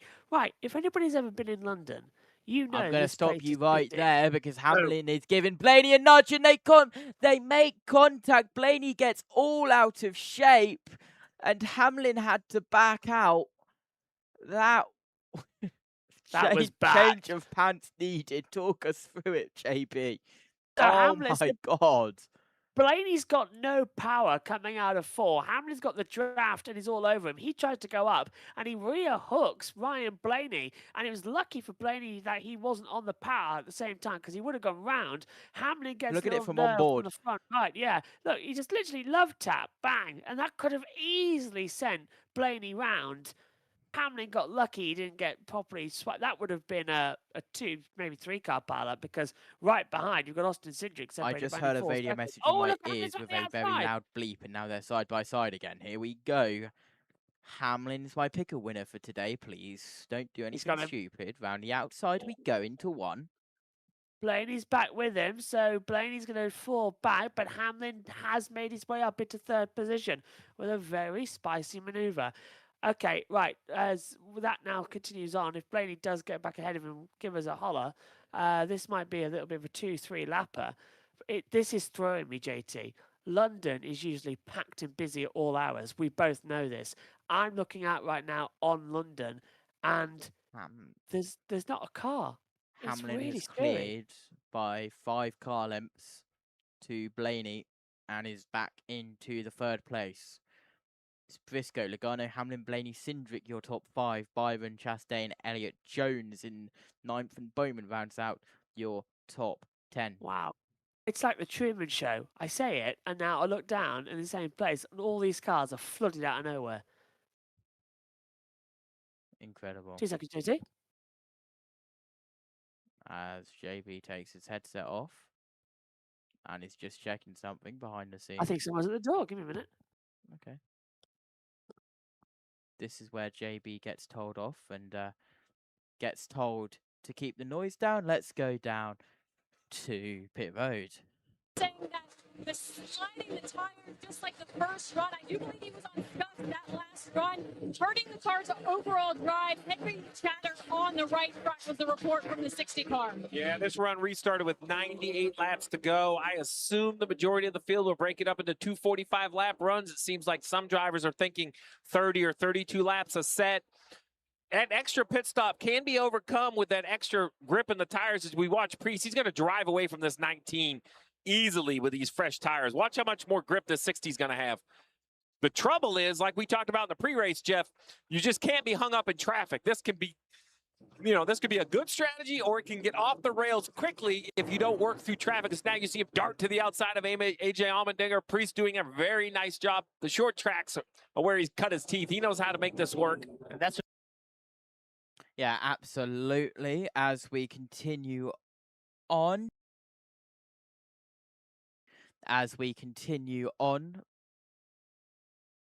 Round the outside, and JB has very funny news. However, standby penalty, too fast entering for Connor Zilish. JB, who was at your door? Who was ringing the bell? Did you get paid a large sum of money? I did get paid a large sum of money, and it was a large sum of money just to keep going. They love it. No one was at the door. It was the air conditioning unit beeping to go off to its preset night mode. But I've switched it back to 18 degrees, nice and cool. Imagine having air conditioning. It's honestly, the air conditioning in this hotel room is a complete luxury because a few members of the Formula E paddock are in another hotel of the same brand, about literally 30 seconds away from the XL, and their aircon's dripping. Was a hotel literally right outside the XL on Formula E Championship deciding race weekend? Was it quite expensive, JB? It was a bit, yeah. Not gonna lie, it was a bit expensive. It's gone into the 400s bracket for to two nights. I'm here. I've been here for a while. I've been here Thursday night, Friday night, Saturday night, Sunday. I'm here for 4 nights. It's not too bad. Not too bad at all. Yeah. We get a 1 second view of a single car exit at pit road, and then we instantly cut back to this battle that we have on track, which is between Berry and Bowman. I think it was Ty Dillon leaving the pit lane. He's the only one flashing up on my screen that I was out there. But yeah, I got here Thursday. Went to the track obviously Friday, Saturday today. I'm here Sunday and I leave Monday. So I'm up really early on Monday because I want to go to Abbey Road because it's on the way and I have never been to Abbey Road. So I want to tick that off and get the see Abbey Road Studios and all that lot. So I'm going to tick that off before I leave. You're leaving Monday. You're taking them for a drink on Tuesday. Got it. What? There's a song There's a lyric song in there. If Hashtag you spot the song want lyric. to spot it. 233 laps to go. We are on lap 167. Don't laugh, JB. Hello to the... As soon as I did that spot the song lyric and that horrible pun, we went from 431 concurrent to 400 concurrent. Oh dear, well done. Anyway, we press on like a Lee now. Thank you to the 4,500 people who have tuned in to this prime time Saturday night broadcast. JT is looking at his phone and he's making monkey noises. Go ahead. JB is doing it. You're JT. Right. It's one. It's 1:30. Anyway. We run with it. Yeah. Anyway, Georgia's in the chat said Jeff Burton and Steve Letarte. All they're talking about is the Toyotas. Hamlin gets in the back of Blaney, and they said Blaney should give it back. No, that's Hamlin being an absolute idiot on the brakes and trying to wrestle Blaney out. Let's be honest with what it is. As I've just absolutely bleeped my pants because they're building something just across from here in the. What the hell is that? Okay, I'm just a bit nervous now. I'm going to stop talking for a minute. Hold on, they're building something across from you. Yeah, and there's a black sort of thing flapping around. I don't know if it's in the wind or someone's up there. So it's kind of alarmed me because I'm commentating with the window open, you see, so I can see it. It's alarming me that I can see it. And I'm like, go This away. is the most random Stage 2 podcast that has ever podcasted. Well, it's because they can literally, they're eye level with me. So whatever's up there, they can clearly see me with all the lights on. I'm going to stop you right there because here comes Joe Oh, Logano up the inside of Chase Briscoe for the lead at Richmond into one. That's a good move. And Briscoe's going to get no traction at all out there. Logano's been helped out by the 41, who's got some traction just ahead of him. But Briscoe actually has used the free track. Wide. Oh, my God, that hat is going out of the way. Custer gets out of the way. Logano's taking the lead, JT. And the 71 of McDowell. Oh, that was so close with the fresher tyres. He absolutely smokes them all. Carl Larson is on pit road. And the 41 helping Logano retake the lead there. Ford versus Ford helping each other out. Massively great racing battles. This is actually a really entertaining race day battle. There's nothing stopping it. Go on. Bear with me. I'm going to put my old headset on because my old headset can reach my fridge, and I want to see if I've still got a drink there. However, my new headset can't. Okay. So Logano from Briscoe, Hamlin, Cindric, Blaney, Elliott, Byron, and here we now see this is about the 21 in the battle. There's the three of Austin, and they're on the back with each other. There's lap cars everywhere now across the circuit, literally every which way. This is absolutely mental now for traffic. I don't know. This is going to get dicey. Never soon. mind that headset. I think that headset is broken. It was crackling like anything. Yeah, I thought it did broke. It's worth a go though, because it could have been the old bus mixer. But yeah, that new. Oh, it was definitely the old bus mixer. Yeah.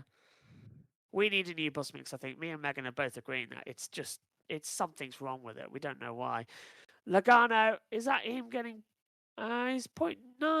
He's 1:039 to Briscoe, so he should be fine there. Let's look at the 71. So JT, those on old tyres are now struggling hard. We need to see some pit stops ASAP. There's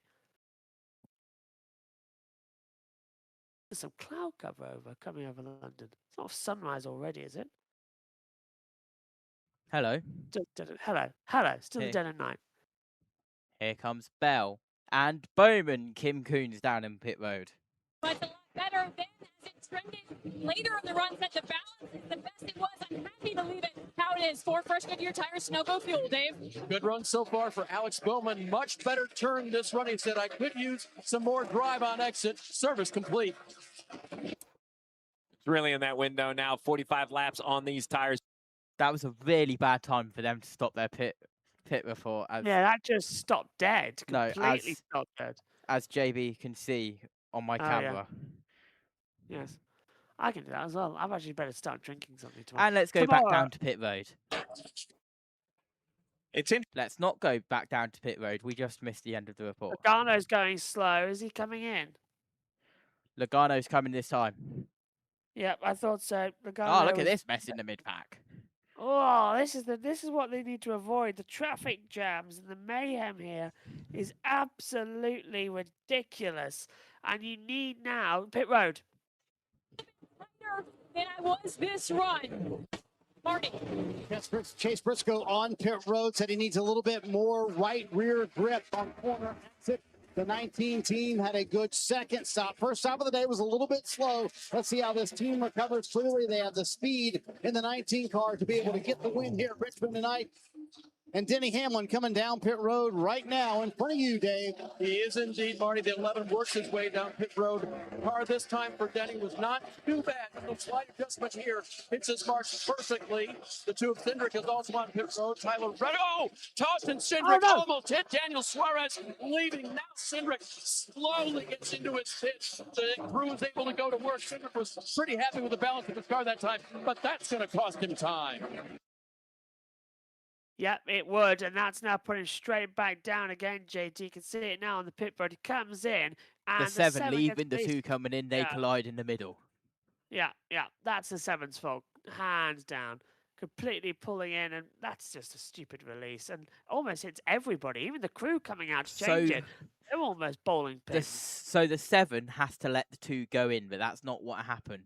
So that would have been, of course, an unsafe release. Blaney's down bit though. Start of the race, way too easy to miss the bottom. You guys talked about that earlier. Just needs the fronts to work better for Blaney. Yeah, and you're just looking at my commentary box window here. I kid you not, and I really wish I was kidding. 3 nuns on bicycles have just gone by. What? I'm literally 3 nuns. I'm trying to see if I can see them at the other part of the road here. But 3 nuns on bicycles have just ridden by. It's like I'm living in a fairy tale. What is London? Has everyone been slipped hallucinogenics or something or other? Literally, I'm seeing here. London is all of a sudden active. 3 nuns have just gone by my commentary box window. It must be fancy dress. Like, that must be fancy dress. Someone's having a party or something. The things you see London is... Right, get me back to Grimsby. Get me back to my box. Get me back to Grimsby. This is crazy. 3 nuns on bicycles. Look at how close the 7 was to hit it. Did the 7 take the jack? Yes, it did. It took the jack with it as well. The wheel gun. Look, it's ripped the line. That 7 going through the pit box as well. That needs to be a big, big, big penalty for Daniel Suarez. Look, he reversed it again. What's USA playing at right now? Are they on ad break? Nope. What are they playing at? Throw it down. There's got to be something there.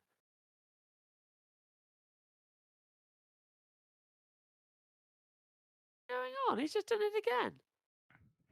That's really weird from USA there. I had a little bit of a fizzy drink, and now I cannot stop hiccuping. I'm with you there. I'm coming through. I'll tell you what, though. Would you like JB's hot tip for paddock gossip? Let's have JB's hot or not London XL edition.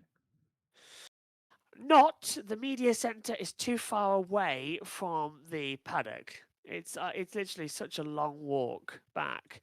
A hot is absolutely the fact that the heat coming in.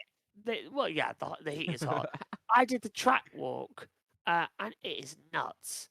And you didn't have to try and avoid forklift and equipment trying to build the track in time. Got it.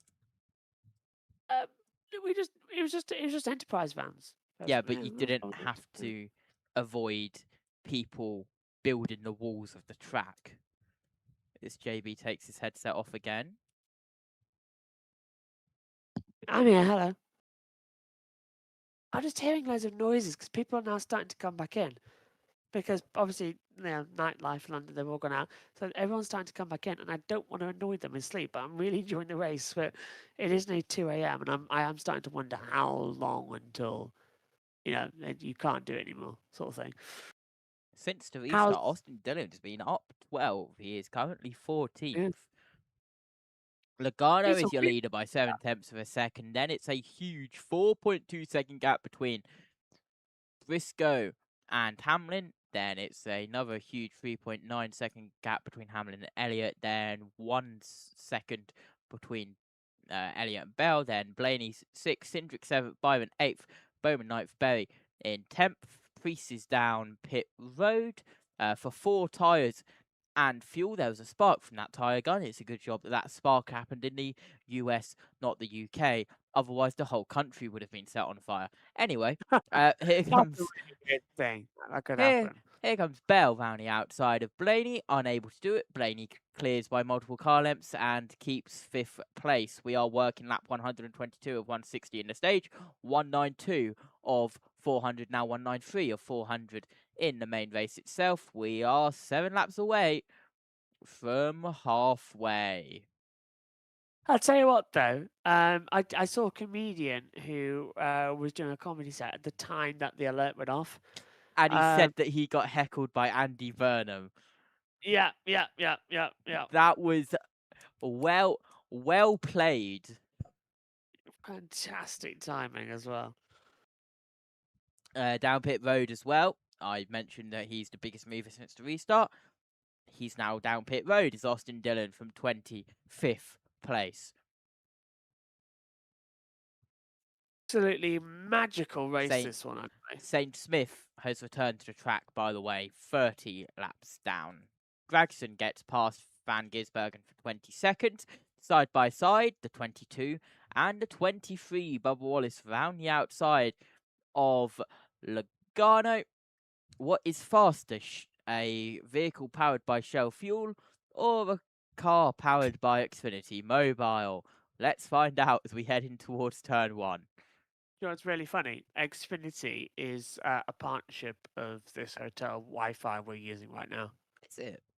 Yeah. I didn't realise Xfinity had that big of a presence in the UK. I think it's because of the hotel we're in. Has to be. You think it's just London is a very big and like one of the main, if not the main trade in business. Got it. Yeah, and we're on the Canary Wharf place, and there is an Xfinity brand, isn't there? Because they go through HSBC, don't they? And that's right there. So yeah, it's all there's that Canary Wharf Trading Centre, and also the stock market is right. The London Stock Exchange is right here. Right. Question. Yeah. Have you actually been into Canary Wharf Shopping Centre?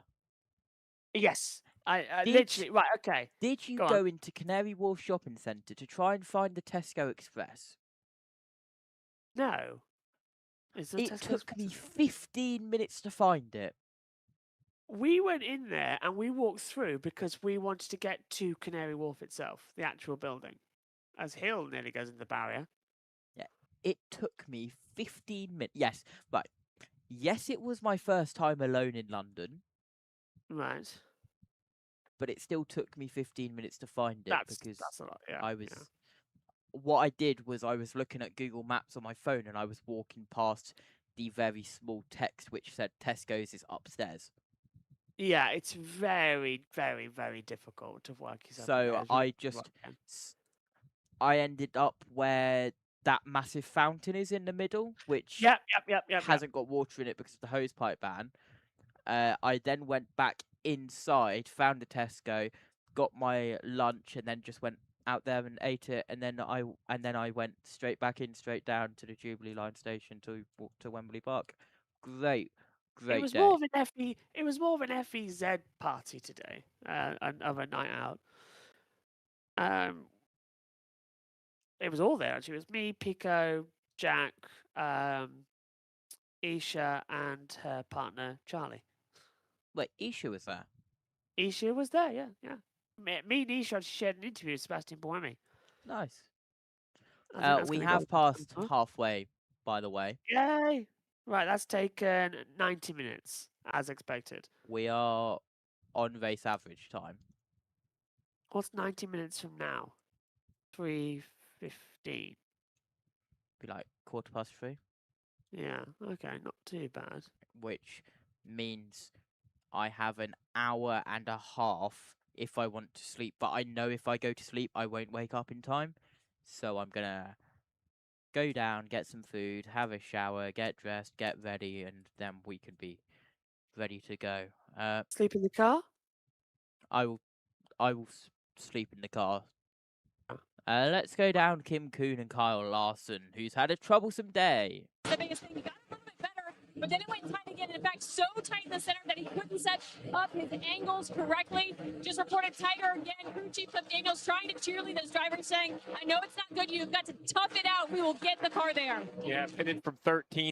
Crazy to me, by the way, that 400 people have consistently stayed here listening to us waffle about everything except the actual race on the track.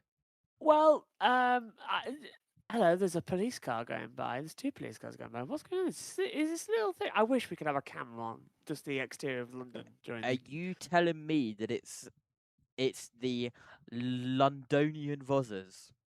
It's an ambulance. Yeah, but yeah, it's the Londonian Rozzers. I wish I had more time in London. I would have stayed an extra few days. That is the but I've gotta get back. second Top Gear reference of the night. Thank you very much. The first was, of course, referencing and introing you as not the stick. Here comes Ryan Priest around the outside of Chase Elliott. Let's go back down to Kim Kuhn, who has all of the airtime this evening. Of his Cup career, Crew Chief Alan Gutsman told me the challenges might continue tonight. While we are optimistic, our short track driver program has not been there this season. They've made small improvements. We're hoping they show up today. Right now, Chase Elliott maintaining that 5th position. Spotter Trey Poole coming on the radio, encouraging his driver, saying, you're good on the short run, but Chase, you are really good on the long run. And this is where I watch JB on my behind-the-scenes camera feed of his camera, trying his best to quietly open a drink, pour said drink quietly because he knows that his mic was probably live, and at that time it was. Logano leads by 4.3 seconds, then just under 2 seconds back to Hamlin, then it's Blaney 4th, Chase Elliott is in 5th, and Cindric is 6th, 7th Berry, 8th is Bell, Byron 9th, and Reddick is 10th. USA has gone to a audio feed of stuff that was recorded before the race, where USA asked them, how do you feel and what do you like / not like about racing in the dark under the lights? Who's asking these questions? Could that have not been done in the pre-race, not while we're green flag lap 211, 19 laps away from the end of the stage? Wesley says, we love you, JT and JB, you're too kind. Hello. Red Eye says, so far, clean race. Wes also says, you're both very entertaining. Do you mean one of us is very entertaining and JB is just a support act? Attempting to be the support act. Oh, right, okay. No, honestly, JT deserves all the credit for this weekend for NASCAR because he's done the trucks and that was a long slog. And he deserves the credit for producing today because I'm literally, I've got Wi-Fi, but I can't stream from this. It's too weak. I can do what I'm doing now, but JT's done everything cracking and it's been a bit of a mess. It's got a bit of a mess, isn't it? It'll get better next week because we've been trying to set up 2 setups in the commentary box so we can actually do more things. There's 3 wide now coming back further round.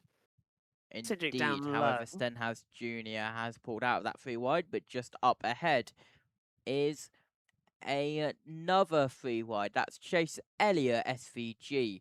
getting involved, and Bubba Wallace. That was 3 wide, not for position.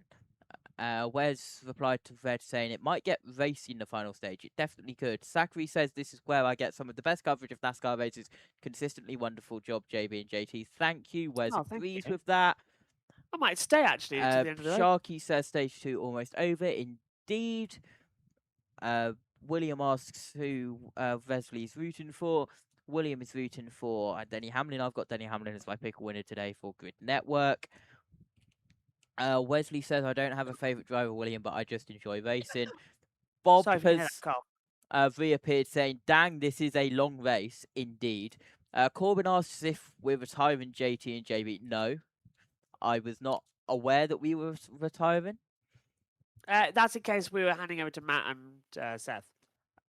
Zachary says, pulling for Josh Berry tonight. Would be a wild win. It would indeed. Mr. King has just put 400 laps, ... At least it's 400 laps around a short track and not a long track, at least. I do hope no one heard that cough. I did hit what I think was the mute button on my new mixer. I don't think I heard a cough. Warrior says, I'm Josh Berry's cousin. I would like government document proof of that, please. Our Discord link is in the Linktree. I'm joking. We want birth certificate and we want Josh Berry's phone number. Not for any reason. Just invite him to the JB has said Josh Berry has had a few good runs lately. William agrees with that. Says the 21 has been strong.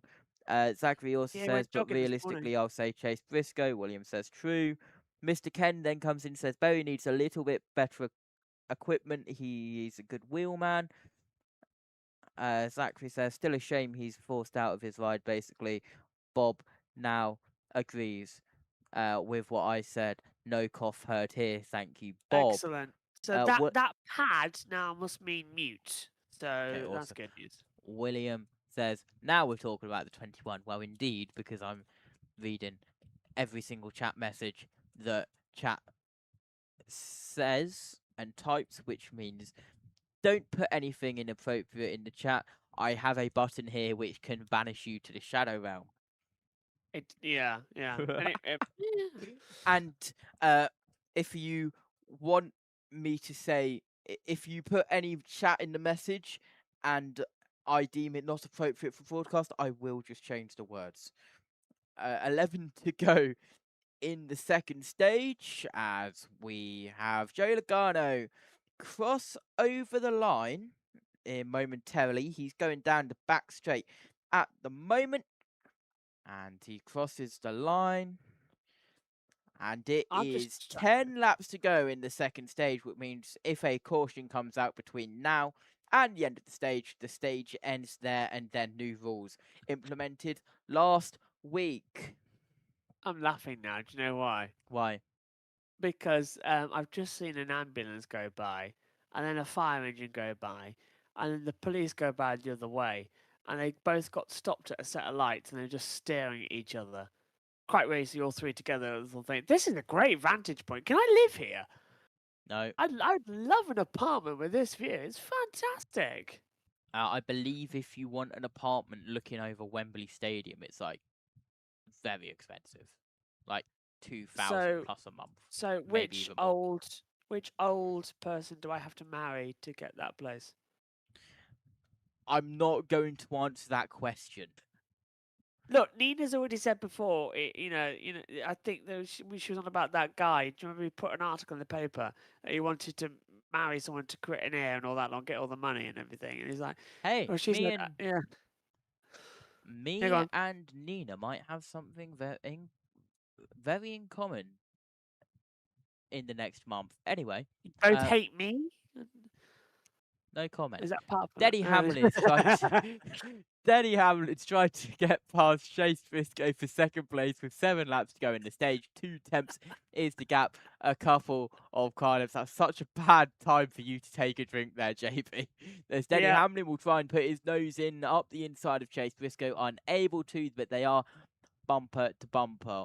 We welcome back NASCAR Girly 9 in the chat as Denny Hamlin goes up to the inside in towards turn 1. JB looks back at his door again. I'm I was just hit. The two girls who are next door. I told you about the Okay, ones that side go by clubbing. side into 3, door to door. Go That's on. what we are. Yeah, they're singing. So I feel less bad now about commentating. Okay. As in towards turn 1, they make it 3 wide with the 66 of Josh Balicki. He is 6 laps down now, side by side, down the back straight.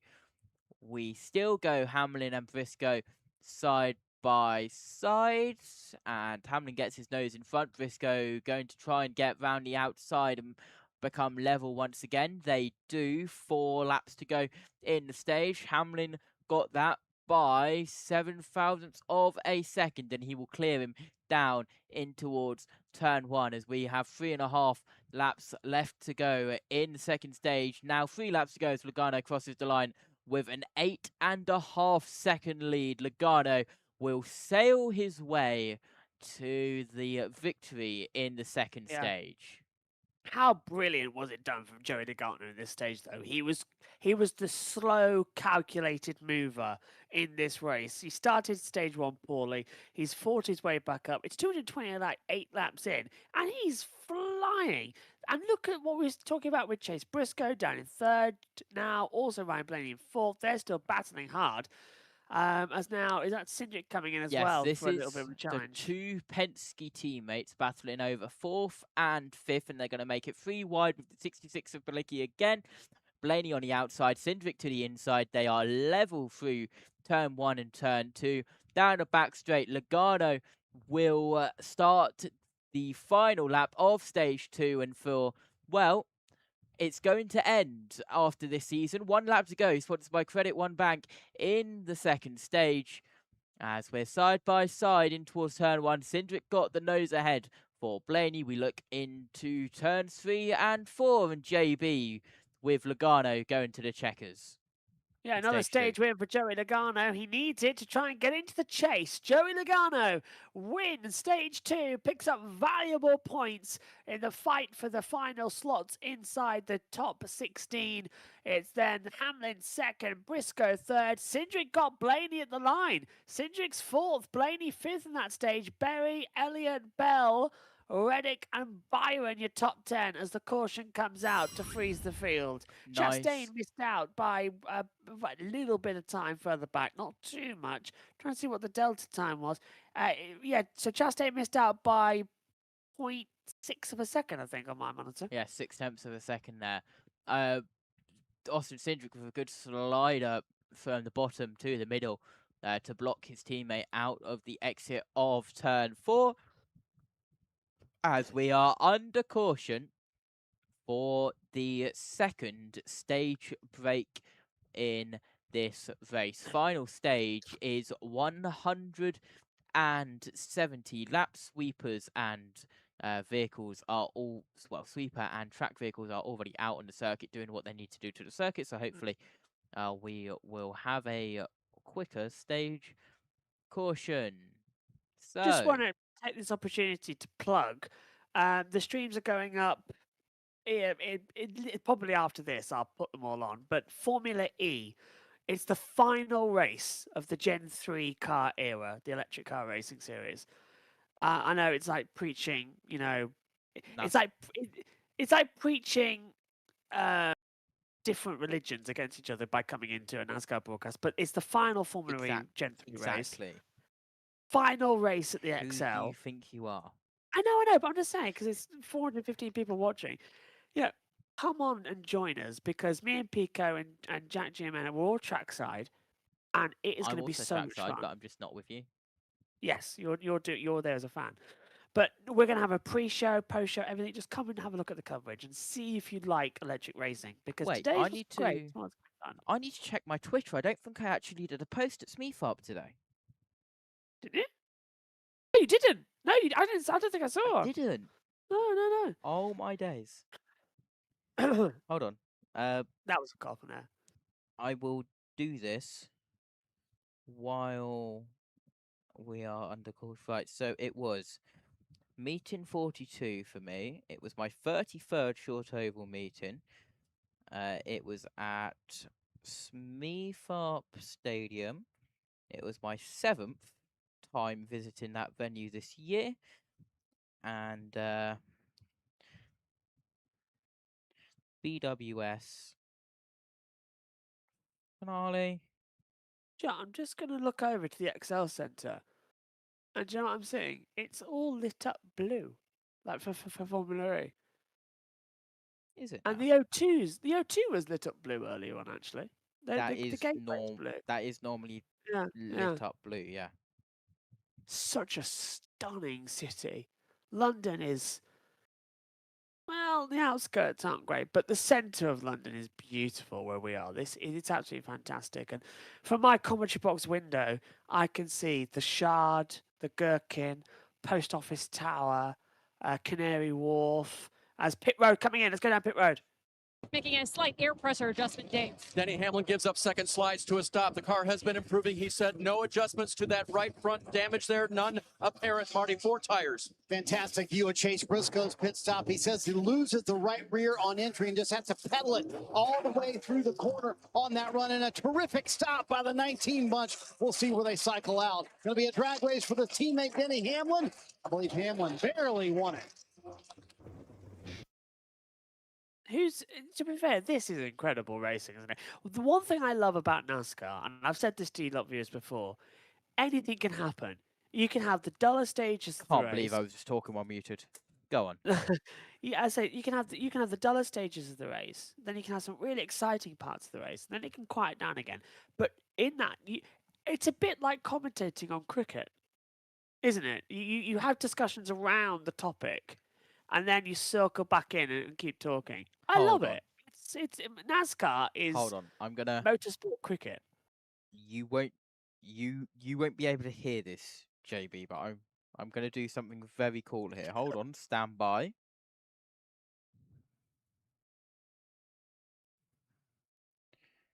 They are busy. I was just gonna tell Matthew that you've just compared NASCAR to cricket. In terms of the commentary broadcast. Because I bet NBC right now are going on about, oh, well, the Toyotas. That's a Yorkshire accent. How do I do a Steve Letarte? Could you do a Dale Jr.? No, I'm going to, in fact, I'm not even. No. sit down and I'm going to read the YouTube chat. Hold on, let me scroll up. Zachary said, okay. Red Eye said, how's Wembley? Like, I want to go to an all-in one day. Oh, right. I went to Wembley by myself, 28th of July for Bruno Mars concert. It was the best thing ever. Oh my God, it was sensational. If you ever get the chance to go to Wembley, go. Wembley is awesome. Hands down awesome. Zachary says, so far another underrated good Ross Chastain run. He's always there or thereabouts when he needs to be. Dr. Rainman has said, is this race so completely boring that you guys are just making small talk about apartments and meals? Yes. Yes. Grumpy old man, I doubt that, but okay. Says, I enjoy both of your bantering during the duller times of the race. I prefer your feed on YouTube over the others. Thank you. Red Eye says, that's this channel, whole thing, we talk about everything. Indeed. Corbin says, you're the best commentators in the world. Thank you. Matthew Owens will probably say someone better, but here we are. Bob has a question. Can Larson catch Logano, JB? Yes, but only if Logano gets attacked by Matt Kenseth.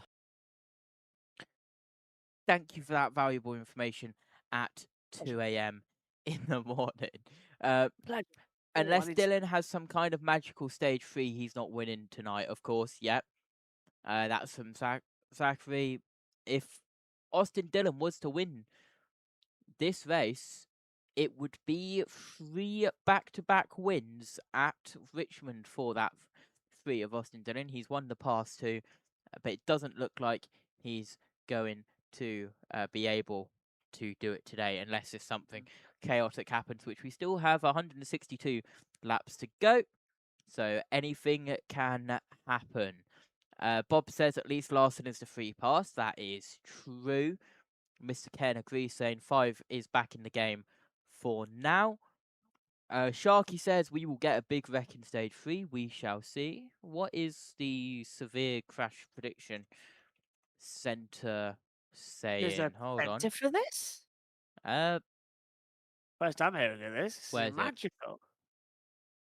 There is a big one, watch. Hazard likelihood, flips is very low. AF2 plus flips is very low. Big one's moderate risk. 11 plus car, big one's low risk.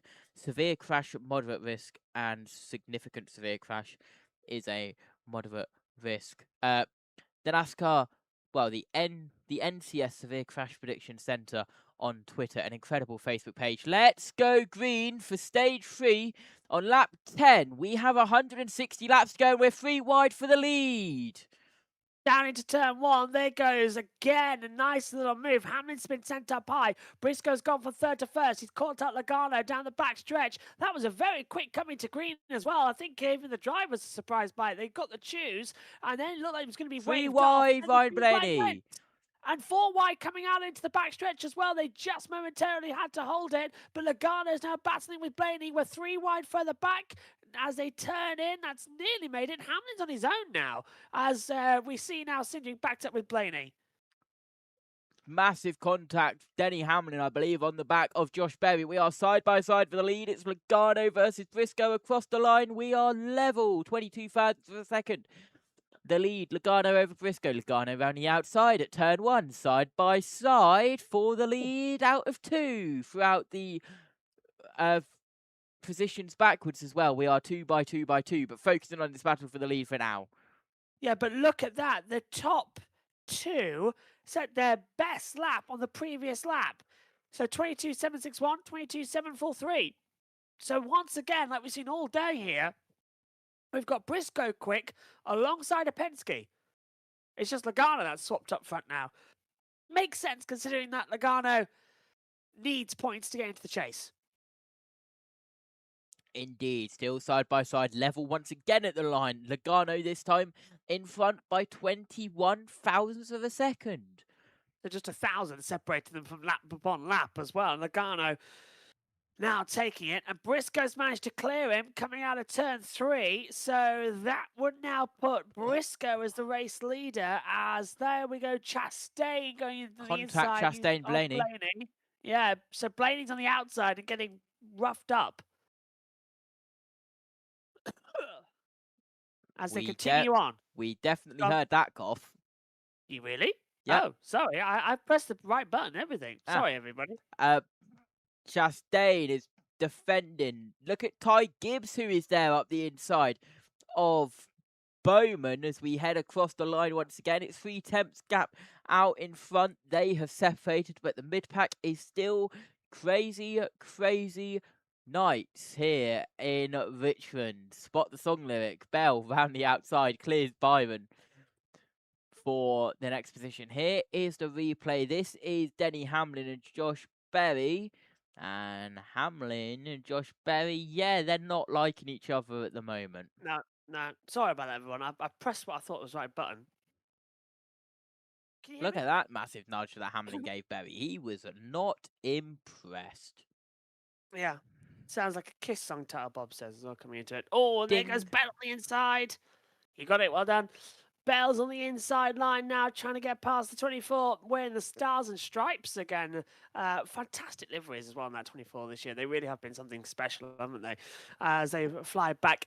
Talking of liveries, how great is it going to be to see as well? The Ty Gibbs at Bristol.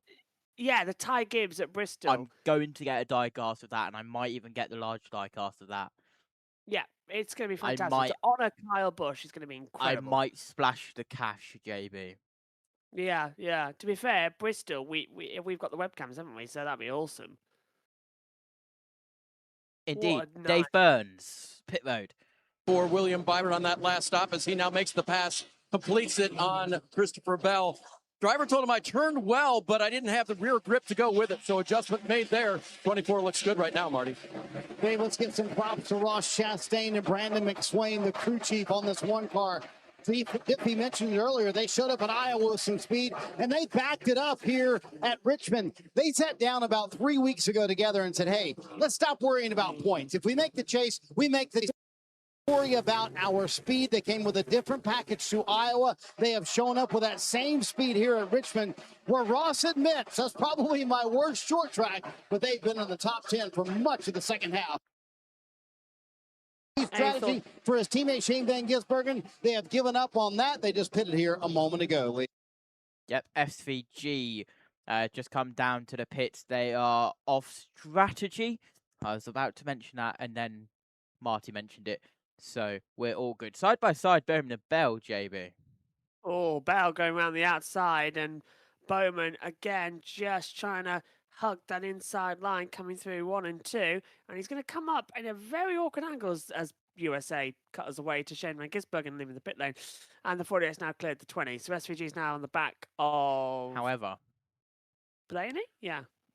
No, that's the 2 of Cindric that SVG has got past, but because SVG has pitted there, SVG should be in a position to overpit everyone else, so we might see SVG cycle to the lead or very close to in the next pit stop cycle. They're hoping for a green flag pit stop. So Briscoe, and then a well-timed caution, of course. Yeah, I'm with you on that one. As they fly through, Briscoe, Logano, Cindric, Berry, Hamlin, top 5 as they stand, as Logano trying to go around the outside and lapping SVG once again. SVG is now 2 laps down on the field. Only 13 cars run on the lead lap. Ty Gibbs is a lap down, so that's already how Richmond's giving up bits of action for us today. Yes, JB. Ken says, any thoughts on the softer bumpers? Well, it doesn't phase Denny Hamlin, does it? Yeah, if it wasn't for the softer bumpers, Hamlin would have probably been in a lot of trouble earlier, and so would have been Ryan Blaney after their initial contacts. Briscoe now the lead on Logano, 0.8 of a second. We have 145 laps to go here. How long's that in Richmond? I think we'll be done around 3:15. Oh, I really hope I can make that. If not, it should be good. Should be good. You can go after the check, and oh, cheers, man. I've got a post. I probably will do that, yeah, and disappear. It is lap 257 of 400 here at Richmond for the Cookout 400. Briscoe, Logano, Cindric, Berry, and Hamlin.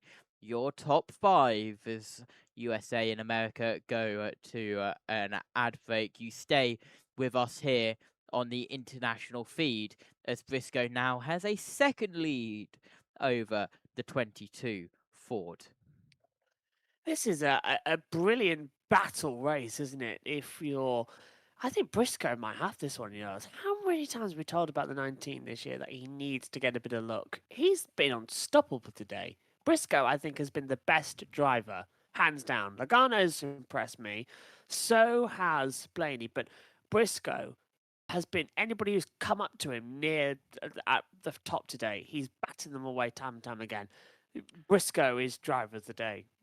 Indeed, that gap has now gone from a second to 1.2 second lead at the front. We cut to Chastain and 54 of Gibbs. I do believe this is not for position, as Gibbs is 14th and Chastain is in 8th place. Yes, this is confirmed, not for position. What I will say, JB, is it feels a little bit weird being the anchor for one of these NASCAR broadcasts, because I'm normally the producer, not the lead guy, but here we are. It's how it works out these days, isn't it? It's sort of a necessity with me being forced into a hotel. It has happened before. When where were we? Talladega one year. You miss a lot of Talladega. Yeah, I do miss a lot of Talladega. Down the back straight we go, on board with Bubba Wallace, as in towards turn 3 and turn 4. And now we cut to wild shot in the dark. I want to say that that is the 17 of Busher. It's a Toyota.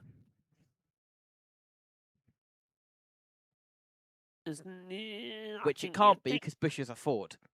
I think it's Eric Jones looking forward to Chris Busher there. I think you were right. With Busher in front. It was around there somewhere. Yeah. 13 cars on the lead lap. USA are talking about Toyotas again.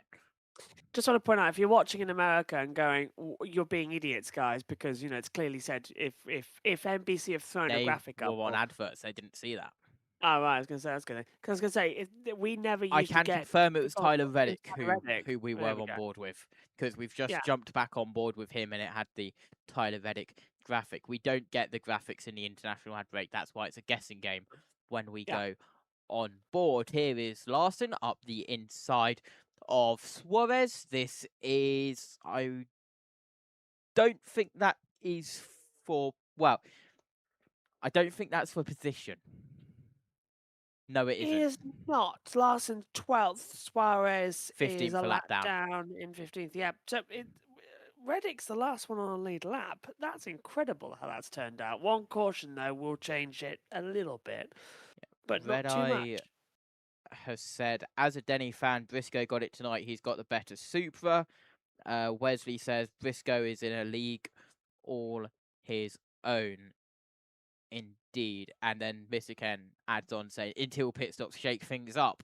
And we shall see when that shaker gets shaken by the strategy gods.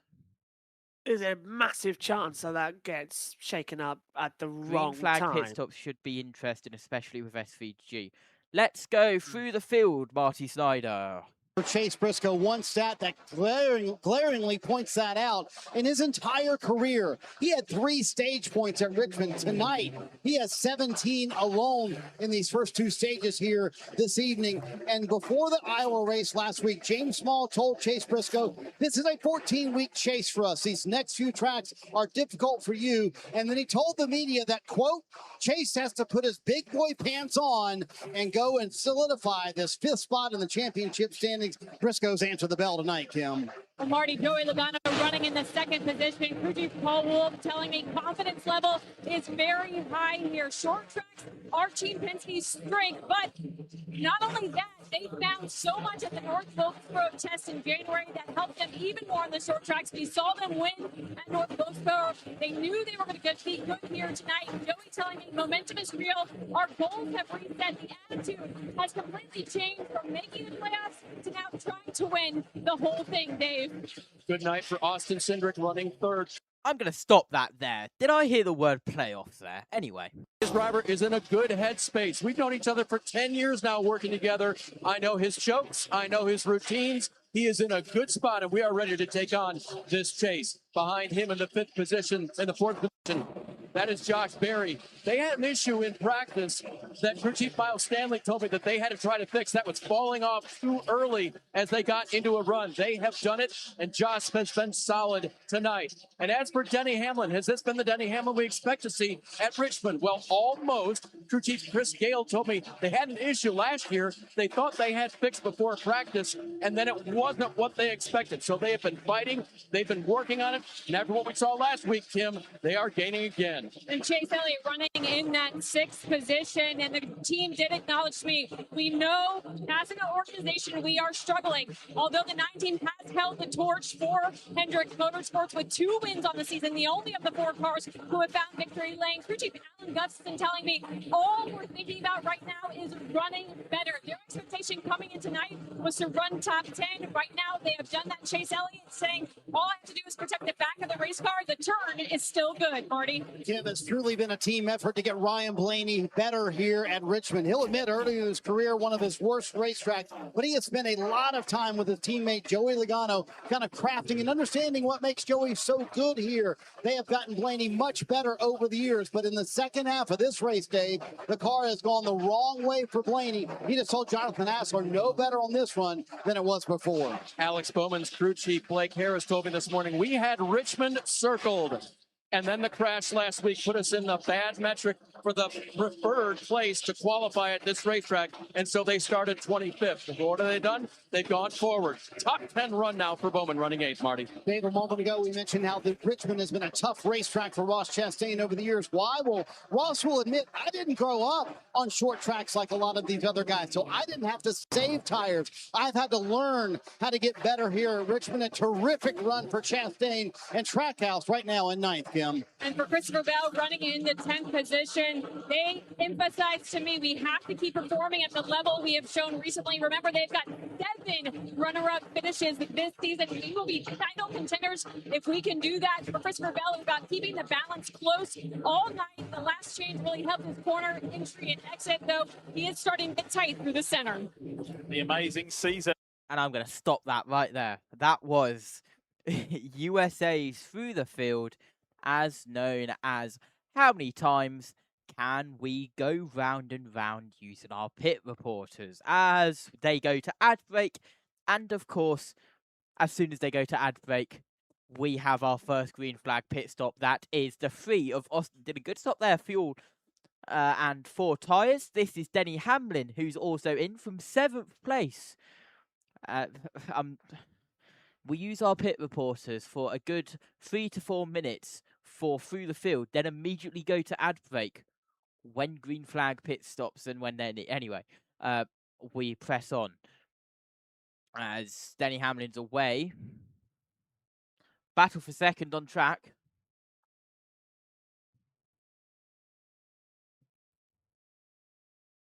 That was a quick ad break from USA.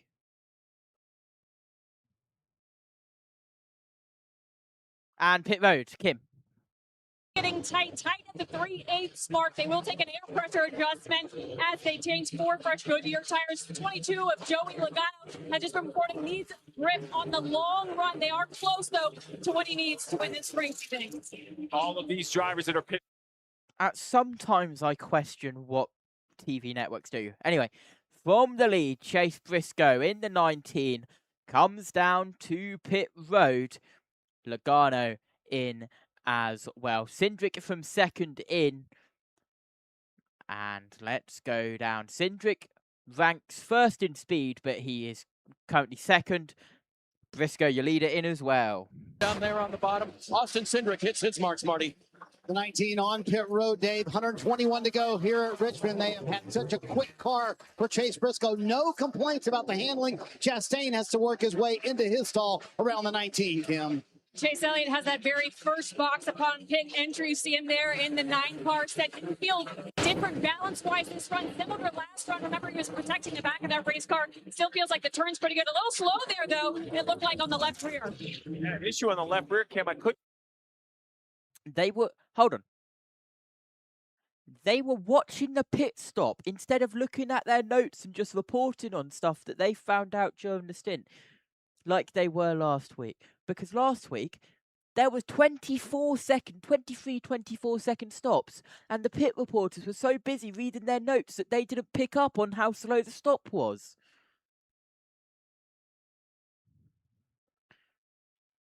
You were somewhere. Look at the left rear here on the number 9. It comes off okay. And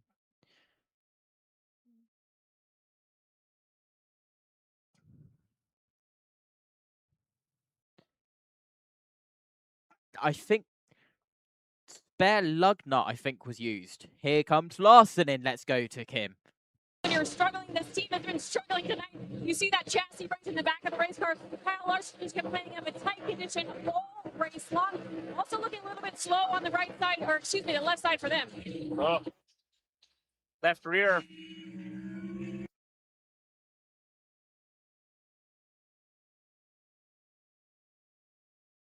Trouble, Hostvar, backstretch.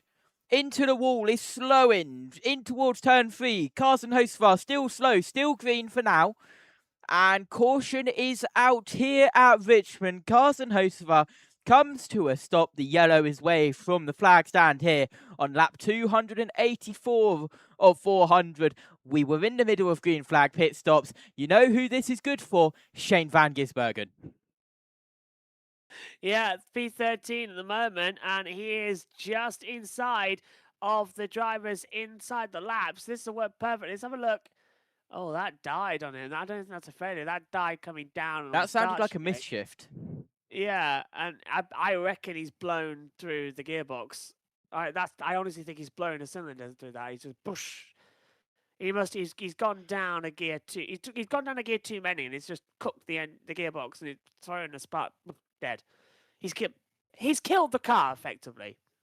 Let's listen in. Is that fluid running down the track? Sorry. Wow. It just cut out. Is that fluid running down the track? We're off. No, that is. Yes. No, look there. Where? Next to the rear right tire. No, that's a cutting. That's just a track hope, surface. yeah. It's fine. I would love a zoom out of that. It looked like from where he stopped that No, there's you're something fine. running down from the car. Do you see what I mean? It's just a cut in the track. Yeah, good. Right. We're gonna push now for number 2. Let's. Oh, JT. One thing you will spot tomorrow in the pit lane. MSV, of course, run this event with Formula in terms of all the marshalling. Yeah, in terms of the marshalling. The Brands Hatch ambulance is here. Is it? Yeah, it's in the pit lane. And Carson Hostfar will go behind the wall and to the garage working lap 286 of 400 now. I am aware that I will have to avoid JB, Pico, Gio, Isha apparently. I have to avoid Jess. I have to avoid Mapfire. I have to avoid a lot of people. Headhunter's here. Yep. He's in the Emotion Club. Noted. Jess is esports, out and about same as around the Matt. circuit. Yeah. Anyway, it's a big day. I haven't actually run into Matt yet. Formula E at London at the XL is the one which brings the most JBM people to a single event. And now JB has actually turned up, which is For like, once, yes. Yes, for once I'm here. Which is a very interesting event to come into it, and I'm liking that I'm here. It's been a fun week, even though I've got to commentate off site. It's because the Wi-Fi. It's fine. Honestly, the Wi-Fi is shocking in there. You might get a bit of signal, but it is really bad. No choose this time. We're going round again. Ugh, I thought we were supposed to be trying to speed these up. Come on, faster. Get this race back going. Right, why do we need to do anything? The car's fine, the track's fine. Let's just go racing. We don't need this palaver of, oh, you pit first, then you pit road. Cool. Oh, yeah. He knew that was a break they needed tonight. Tyler Reddick now, he'll come to pit road. And who else do you think will follow, Steve? Well, Dave, Okay, so Pit Tyler road Reddick. is open. And they're going to Green put light is now. on. Oh, I hate this. Why come down to pit road? Why do this stupid thing with caution? Just Reddick restart the pit? race.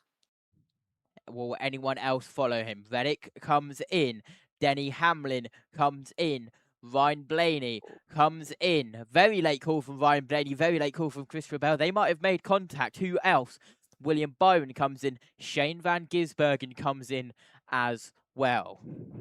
Well, but I don't like being pushed 3 wide. I believe that was a Josh Berry reference. Tyler Reddick now gets his 4 tires. He said he was losing grip, pushing through tight at the end of that run, Marty. You see Ryan Blaney coming down pit road. Originally, they had talked about staying out here, but they decided to come down pit road for Blaney. How about that? A 2-tire call at Richmond, something I didn't think was in the playbook, Steve. that is.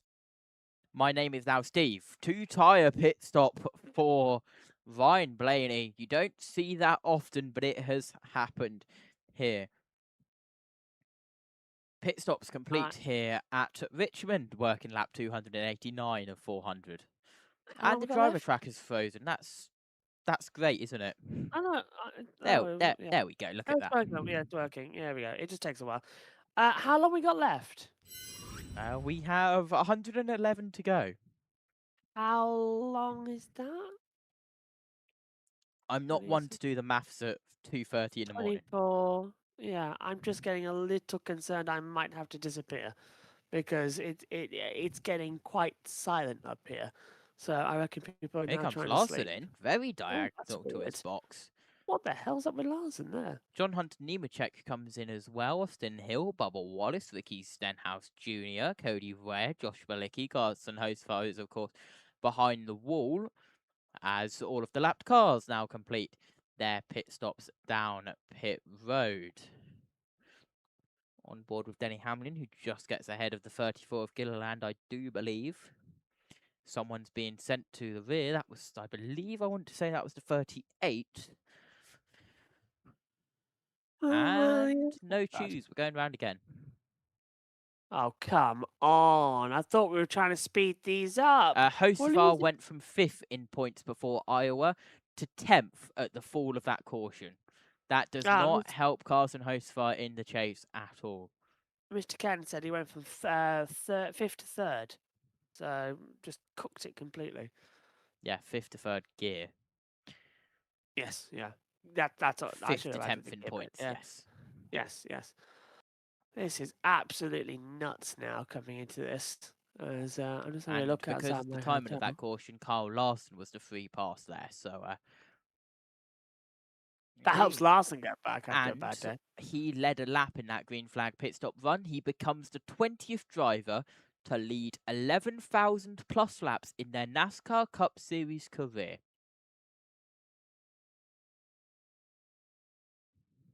Longest yawn ever. But when did you get that stat from? It's a great stat, Thank you JT. to Seth Eggert, who still follows me on the Twitter. On the Twitter. On the Twitter. I love the Twitter. We are doubling up, and we are on one to go. And Briscoe is your control car. Has chosen the inside line. Logano is on the outside first row.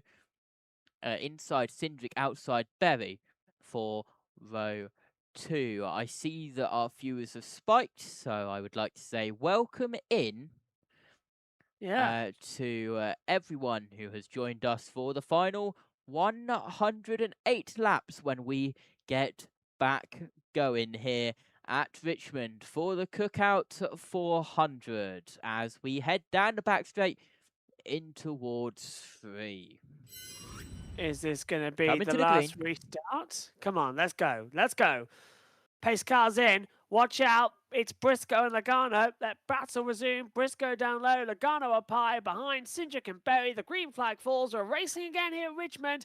And a good restart from Berry. He's going to cut down low. Blocks off Elliott. Bowman's gone up high. Berry's in the dead centre, 3 wide. Hamlin's dropped like a complete stone. Has dropped down. Oh, contact as we go 4 wide down the backstretch. And that was a great avoidance coming in. But Berry's sliding around and he almost gets into the side. Chastain into the back of Berry. Yeah, there we go. So Berry's getting absolutely everywhere, JT. That was chaos. We were 4 wide, 2 rows deep at Richmond, out of all places. Berry's been swamped by Byron, who went the outside of 3 wide. Denny Hamlin's now on the inside of Berry, trying to get past Berry round the outside. Chastain has SVG on his outside. As we complete a lap, it's Briscoe comfortably with the lead. Here is a look at the replay. 4 wide, and there was massive contact there. Bowman, Berry, Chastain, and Reddick, the people with that contact down the back straight. Reddick ended up actually gaining 3 places as a result of that little melee. So it's worked out brilliant for him. But it's Bowman who gets into Berry. Chastain gets into Reddick and then just shoots him off, as you mentioned. And that was close to being an absolutely humongous wreck. 4 wide at Richmond does not work. And they really are pushing the limit this weekend. And here goes Reddick on the inside of Cindric, taking 3rd position. Going down low, sweeping through, and takes it with ease. So now we have got 104 laps to go, and they are pushing hard. Tyler Reddick started 32nd. He's now 3rd.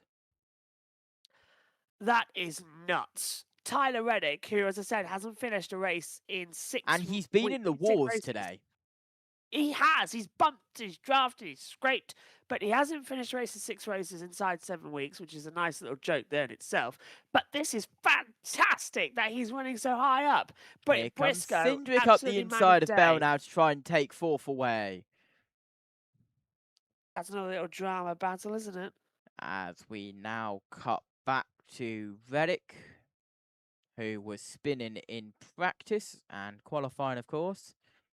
And now he's gone from 32nd to 3rd. Yeah, Reddick got his running out early on, didn't he? It's early on in the weekend.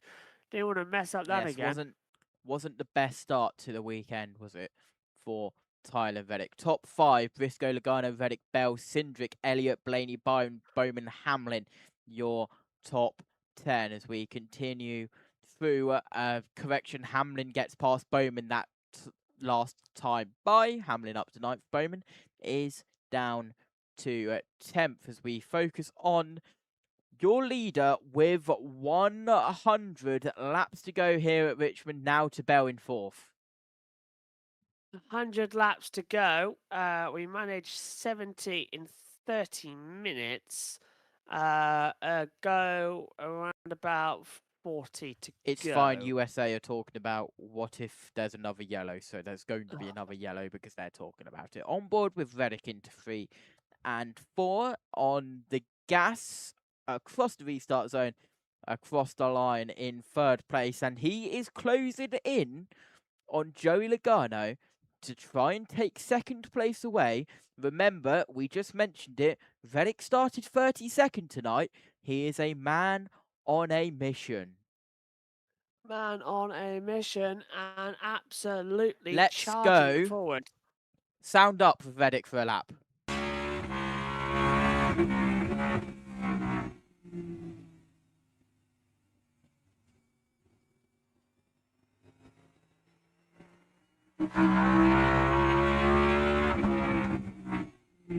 Sounds pretty good, but forward on by it's a little bit, just preference this time. I copy. What are you seeing? I'm going to ask you the same question that they're asking in the USA booth. I know you couldn't hear that because of Discord settings. Thoughts on Reddick? Started the year really strong. We all thought he was going to run away with the championship, both in regular season and But in the then chase. NASCAR happened. Exactly. And we hit mid-season and everything went to pot.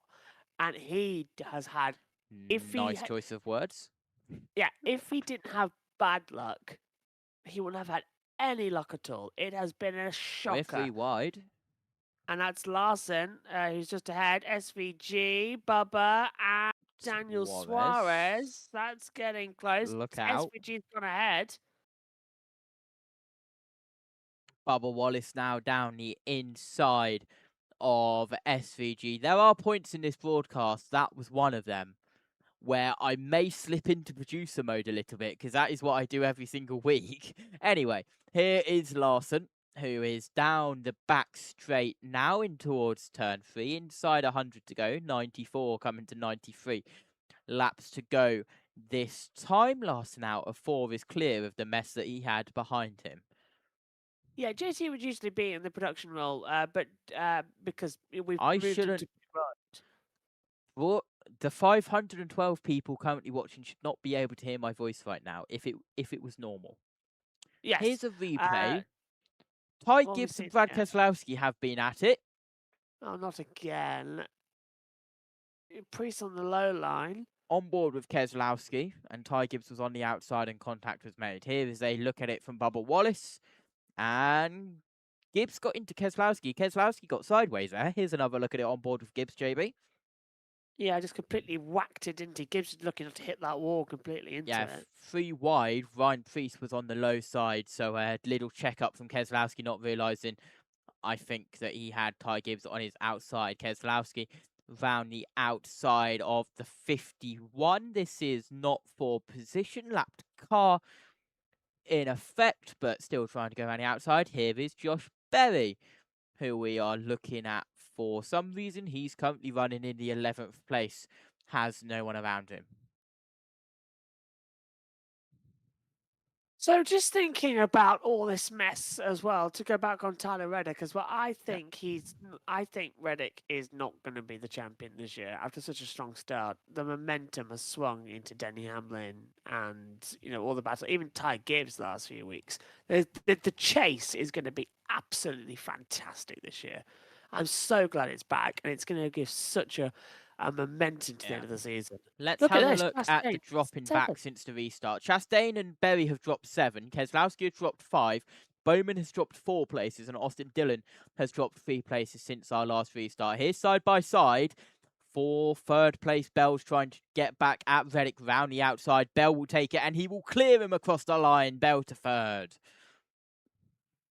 And we continue down in towards turn 1, and Bell will clear by a couple of car lengths. Yeah, so Reddick now dropping back again, coming into it. Briscoe, Logano, Bell, Reddick, Cindric, Elliott, Blaney, Byron, Hamlin, Bowman, top 10. As every time JT throws to me, I'm trying not to yawn massively coming into it, and it's not working. That was the new longest yawn I've ever seen. I'm so tired. Honestly, I know you've done it before, but going back and forwards to the XL, it kills you because it only takes 20 minutes, but you got to walk. I'm on the 17th floor, so you got to leave the 17th floor, go down in the lift, walk out, 7 minutes to the bus stop, and then 7 minutes to the tram, the DLR line. Up you go. On the tram, that's fine, and then you've got. So do you have to take? Do you have to take the DLR to get you to your hotel room? Yeah, that's painful.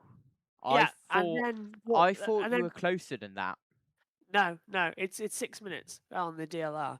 But honestly, it does not take long. But then it absolutely kills because you have to walk from the DLR back up into the XL, back down to the paddock, and then all around the grandstand to get into the paddock. And then the media centre's 3 flights up. You walk so many steps. I'd like to be serious for a moment, JB. Yeah.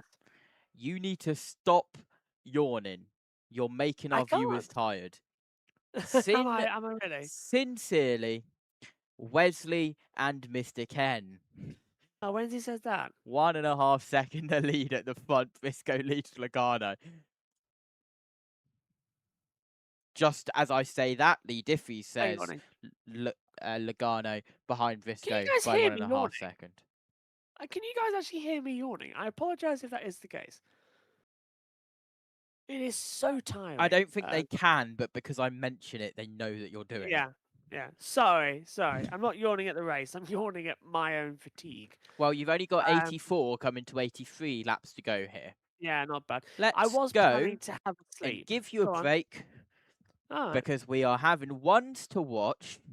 Oh, this will be ages. And we're looking at Christopher Bell, just run the fastest lap on the racetrack. He is currently running third, been strong all day today. What about Tyler Reddick? He's been in the wars, currently running 4th place. He started this race 32nd after having a spin in practice and having issues in qualifying. A bad starting position from Reddick. His crew has turned it around, currently running 4th with 82 laps to go. Let's have a look at the number 2 Menard's car by Quaker Straight. Lots of sponsors. Austin Cindric only had 1 top 5 this year, has this number 2 car, and he is running well. Currently sat in the 5th place here for Austin Cindric. This is, of course, very, very important for the battle for the chase. He is on the cut line. Even I am starting, JB. What about his teammate, Ryan Blaney? Let's go down to Marty for more. 12 team leading 88 laps, but on this run when they took right side tires, here's what Blaney said just a moment ago. Brake pedal is soft for some reason. So the brake pedal very soft on this run for Ryan Blaney. Just a moment ago, Jonathan Hasser's crew chief said, we're going to pit in about 5 laps. So the cycle with 80 to go going to start very soon here at Richmond. So Blaney reporting a soft brake pedal. That is not ideal. What about Denny Hamlin, who's just gone round the outside of Byron, taking the 8th place away? Byron sticks with him, though, on the inside line, and Hamlin clears round the outside. Byron pulls in behind him to keep in the draft. Hamlin to 8th. 78 laps to go here in the Cookout 400 at Richmond. Welcome back, JB. Was that a good rest for you? What have you done? Every time you throw it back to me, I start yawning. It's Even like though I gave you a good 4 or 5 minute break. Okay. Yeah, even that, and it's like fighting your own fatigue. It's unbelievable. And here comes the hello. car to pit road of Austin Cindric and Ty Gibbs. Ty Gibbs. Adrian Allmendinger. Four tyres and fuel for that Victory Junction cookout sponsored car. Austin Cindric comes in, close call. Let's go down for more. Running well. Austin Cindric with the 2 car. Getting an adjustment here from Messina along with 4 fresh Goodyear tires and Sunoco fuel, Marty. 76 to go now for Chase Briscoe. That's all that stands between him and his first ever short track win. Remember the move James Small made earlier in the race? They took on a set of scuffed tires, so they have 3 sets of sticker tires laying here in the 19 pit. Handling wise, 0 complaints from Briscoe. They clearly made it better, as Jeff pointed out, on longer runs. 4 tyres and fuel for Briscoe, your leader. He goes back out on track with no complaints. Logano is in as well, Kim. They asked him if he wanted to be tighter. He said, yes, if I was tighter, I would be faster. Let's get come on well alongside Chastain. He had to really lock up there, Logano, not to run into it. Now is Chastain going to dive into the pit lane? So Logano's going to have to drop back. I don't think on the pit positions that Chastain's going to dive across him. So I think he's got away with it there, but not exactly the exit he wanted. Good stop there by as well, Josh Berry. Pit road. The driver, so they'll try to get an adjustment here as he hits his mark. Can his team give him the service he's had all night? It's been quick. They've gained spots on pit road. You see the tear off there, so the driver can clearly see what he's doing. Joey Logano running up front there and chasing down Tyler Reddick. Game, set, match. This is going to be absolutely fantastic now, isn't it? As Logano continues on the push, Bell leading by 1.3 seconds with 73 laps to go here at the Cookout 400. And green flag pit stops are currently underway. Here comes Cindric round the outside of Reddick. Of course, not for position. Cindric has pitted. Tyler Reddick has not. Reddick yet to pit. He started 32nd. He's currently running second. But, of course, as I mentioned, yet to pit. Also yet to pit is Bell. Last time we had green flag pit stops, Carson Hostfar came to a stop. So just wait a little bit. Here comes Cindric round the outside. Bell to unlap himself. And Cindric is chasing Joey Logano, his teammate. If the caution and it comes looks like out Bell now, is coming down to pit road this time. if the caution comes out now, though, it'll screw everybody because they're lapped down. And you won't all get a free pass. So this is now going to be really problematic. Bell was slowing, but he stays out. This was such a long wait for Denny Hamlin. Huge wait on the rear left for that 11 car. Tons and tons of times lost. He came back out in 12th, a lap down. Of course, guaranteed a lap down here at a track like Richmond, JB. Yeah, you were mentioning that earlier on when he had their previous stop. How it was just slow getting out again and again and again. It just takes a lot of time. Here comes Elliott up the inside of Bell to unlap himself. He does that. Here comes Bowman, going to do the same with the newer tyres.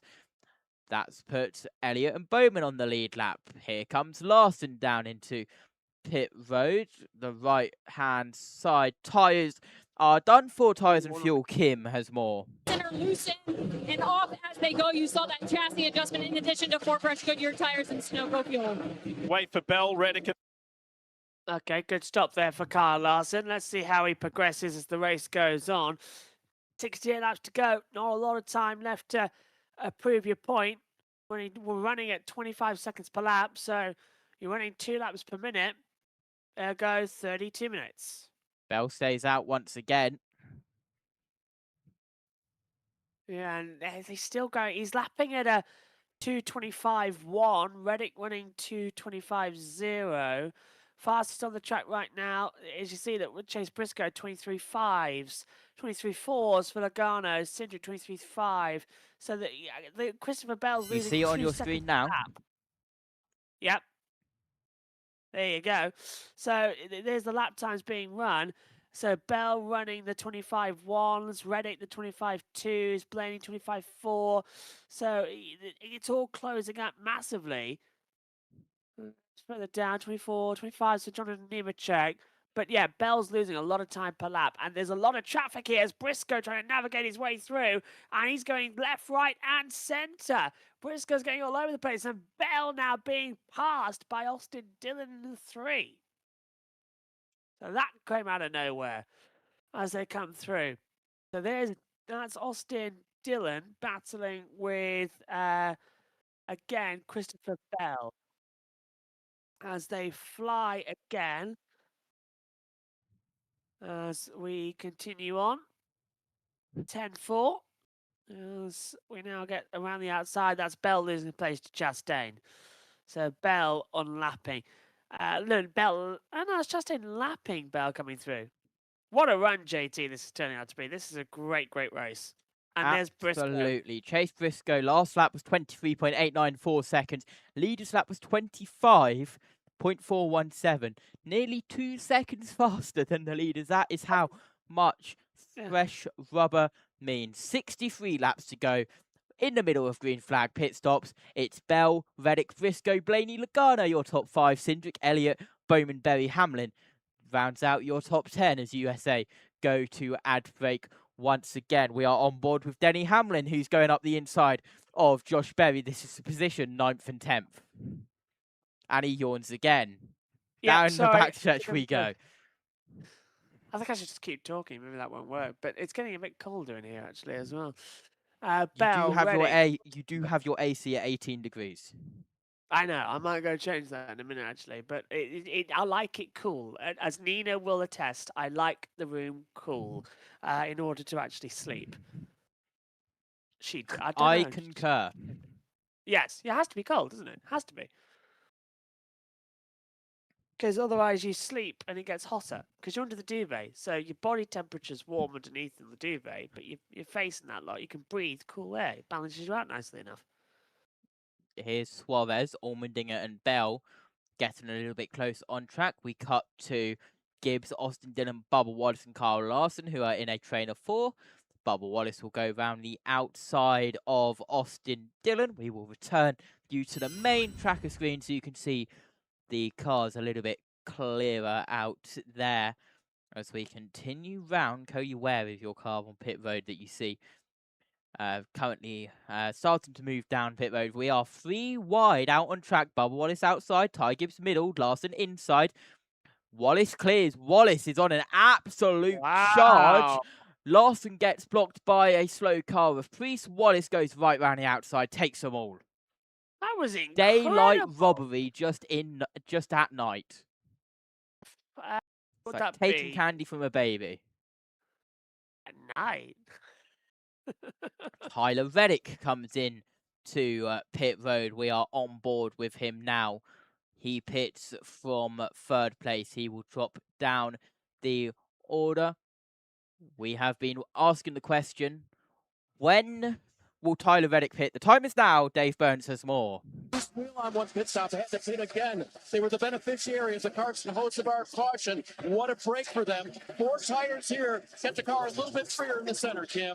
And Dave, Christopher Bell in that 20 car is going to answer that call from Tyler Reddick. Also bring down his Toyota onto pit road. He said he was tight to fire off, and the longer the runway going loose, laterally, they put on those 4 fresh Goodyear tires. The race.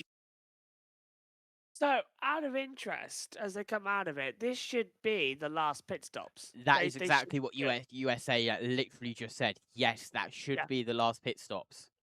So this is now going to put Bell go. on.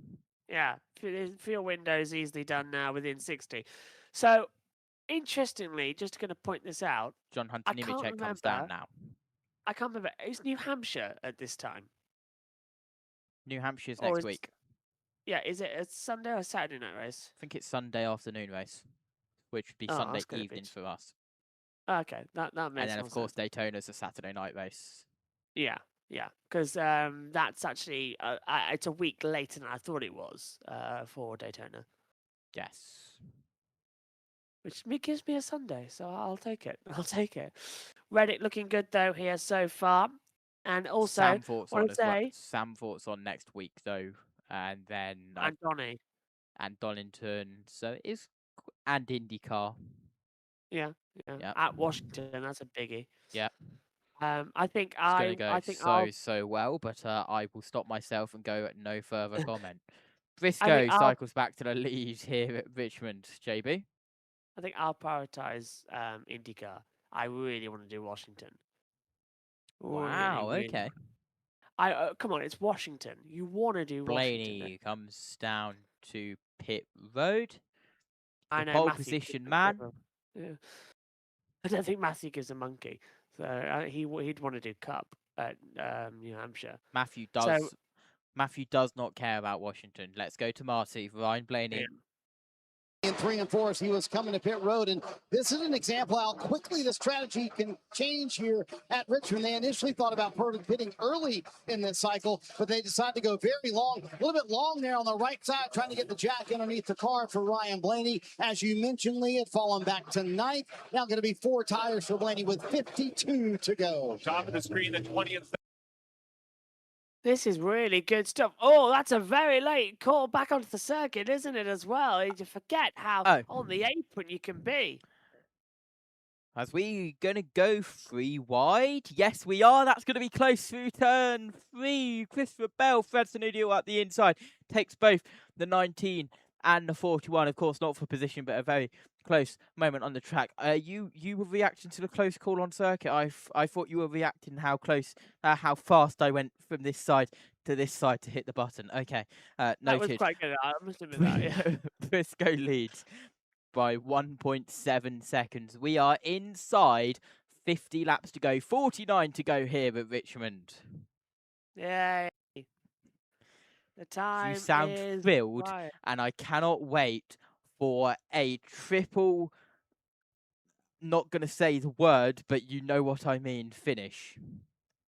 Yeah, thank you for that very much. That's that all one. right. I know exactly where you're going for that one. But yeah, as much as I love NASCAR, IndyCar at Washington, if Markham is anything to go by. Also, I can't miss back-to-back IndyCar. That's not allowed. I can't miss 2 in a row. Well, Markham has been hell. We haven't even an broadcast embarrassment for IndyCar and their promoters. Yeah, just apologies again. We couldn't bring you any of the IndyCar. It was supposed to be planned out all nicely, but because they changed around all the things and the qualifying went so late, Megan couldn't broadcast it. So we are only broadcasting the race live, but Megan's going to give you a complete report of what happened, and then we will have all of the live timings uploaded to the YouTube channel on Monday from all the practice sessions, as well as a report about what happened from Megan. So they Palou are made a rare mistake. Who? What? Where? Palou. Yeah, Palou did. Yeah, how rare is an Alex Palou mistake? Let's go back to Richmond here, because look at the Reddick round the outside. This is what Fresher Tyres does. Look at that right round the outside of the 33 of Austin Hill. Once again, nighttime robbery. Yeah, completely. It's a highwayman, isn't it, as well? Just completely taking out and shooting everything.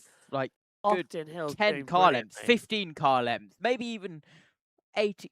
Incredible traction. It's 45 laps to go. Here's a battle. Austin Dillon, John Hunter Nemechek, Chase Briscoe, of course, the leader, not for position, but just a close on track with a little bit of tense moments, let's say. Logano's closed in 0.8 of a second to the leader and closing, because Chase Briscoe is battling with the other Bass Pro Shops car. Two for the price of one here, and that might take him out of the race if he's not careful. Oh, they did touch! They need to be, the 19 and the 3 need to be really careful here. Briscoe's got through, and now Logano will go right up the inside, and now there's no lapped cars between them for now, half a second, and still closing the gap out front. It's Briscoe versus Logano for the win at this current stage. 42 laps to go, coming to the line this time. Awesome battle, awesome race. This whole thing is just going absolutely superb as Briscoe holding off. Then it's Logano. Gap is 0.4 of a second, and then Cindric is closing them in. We've got 13 cars on the lead lap as Ryan Preece now comes in 2 laps down to the pit lane from 19th place. Also, Brad Keselowski, and I know I don't think we've mentioned it, but Carson Hocevar is officially out of the race. He was so on 279. The only car officially out of the race. Shane Smith went behind the wall, but is back out 33 laps down. And with 41 laps to go, what will happen here between the leaders? Logano is closing 2 car lengths, 1 car length. Logano's going to go to the outside down the front straight. Isn't able to get there, but he's now got McDowell on the inside getting involved. Are we going to go 3 wide for the lead with a lap car? No, we're not, but we are close to. Round the outside, Logano still with McDowell. Who's the lap car? We are going to go 3 wide down in towards turn 3. Briscoe, Logano side by side for the lead. They've got a lap car of McDowell. Down on the inside, Logano around the outside takes the lead. That was brilliantly done. Logano timed that to perfection. There's nothing at all Briscoe could do about that one, and he's trying now to keep the low line. He'll get the traction coming out of 3. Logano's gone wide. He has to cut back in to try and stop him, but Briscoe can't attack, and Logano clears him. Logano takes the lead. Briscoe locks up, coming down into pit road. Logano takes it. Briscoe smoking. Briscoe, an absolute shocker. Did he get down to pit speed in time? We will find out pit road. And this will be the last set of sticker tires that are going on this Ford for Joey, and he is down and away, Marty. Boy, move, counter move. James Small said, come to pit road, and Paul Wolf answered that bell pretty quickly. For the 19, he said, I was way too free on that run. They've dueled it out on the racetrack. Now the pit crews will duel it out here on pit road. Briscoe and Logano at the drag race. Logano looks like he's going to hold the lead of those who just pitted right here. Logano gets it by half a car length, and on the exit, he will pull in front. Huge lock-up for Briscoe on the entrance to pit road while battling with Logano, trying to get down. We will see if he got it down with speed in time. Denny Hamlin, your new leader by 3 seconds as we continue final green flag pit stops. Chaos here at Richmond. I've got to stop because I need to sit down. Absolutely fantastic. So I thought he'd blown a tyre the way that front just kept on smoking and wouldn't stop coming under braking, but that was perfect. Absolute perfection. Absolutely brilliantly done. And now we're going to have a real race to the end. Hamlin's in, Chastain's in, Dillon's in, Gregson's in. So they're all changing up under green flag pit stops now, trying to get the lead of the laps back. Can SVG finish without a stop? I haven't got the Galaxy app up at the moment to tell you his fuel run, but I think SVG's now running in 6th position. His lap times are 25.9, so 25.6 last time. It's not doable. SVG is going to have to stop eventually, but Christopher Bell, now currently in the lead of this race, SVG is going to have to stop again. JT. Cindric pitted with Logano. But Cindric had an 11.3 second stop per USA Network's timing. Looked slow on the right side. That is a report from Zach Sterniolo. I've butchered that name, I know, from the Twitter, at Zackster on the Twitter. That's a little bit easier to pronounce at what is now 3 a.m. in the morning with 33 laps to go. Let's just give you a top 10 rundown to make sure you know where everyone is after that chaotic turn of events. Bell leads Reddick by 3.1 seconds. Then 5.6 seconds back is Logano. Then, quick math, 7 tenths back from Logano is Briscoe in 4th. Yep. Then 8 seconds back is Blaney in 5th. Then 8 tenths of a second back from Blaney is Cindric in 6th. Then 7 tenths from Cindric to Bowman, who's in 7th. And then 1.2 seconds. I'm going to interrupt myself there. Cindric has got Blaney for 5th. Hamlin dives up the inside of Bell to unlap himself. And Hamlin is back on the lead lap. So Bell, Reddick, Logano, Briscoe, Cindric, Blaney, your top 6. Bowman, 7th. Elliott, 8th. Byron, 9th. Berry, 10th. Your top 10 are 20 seconds spread out lead is 3.339 seconds. Here comes Connor Zillage to the inside of Bell to unlap himself. Here comes Kyle Larson right on the inside of Bell out of nowhere. And he steals and takes his lap back. Words, English, please. 30 here to go in Richmond. Yeah, every time you say Richmond, I've just got Ted Lasso in my head. It's not helped a lot, has it?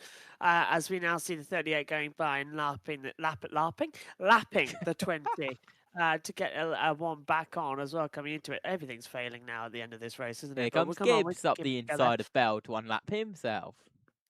Here comes Tyler Gibbs. Here comes Tyler Gibbs. Right down Richmond. Stop. You have been muted by the producer god. Byron has taken Blaney for 8th. And look at Logano drifting up the circuit, JB. Just in case Megan is listening, I take it back, and I'm sorry for singing a Christmas bit as well. Nina would have loved that one there. That was incredible. Logano sliding up, taking second position away from Reddick. He's now going to chase after Bell. But I thought it was quite funny. I thought it was really nicely done. I'm not usually that quick. I thought it was great. No comment. 28 laps to go. Battle for second seems to have calmed down. 4 tenths is the gap between Bell and Logano. The lead is 3.3 seconds.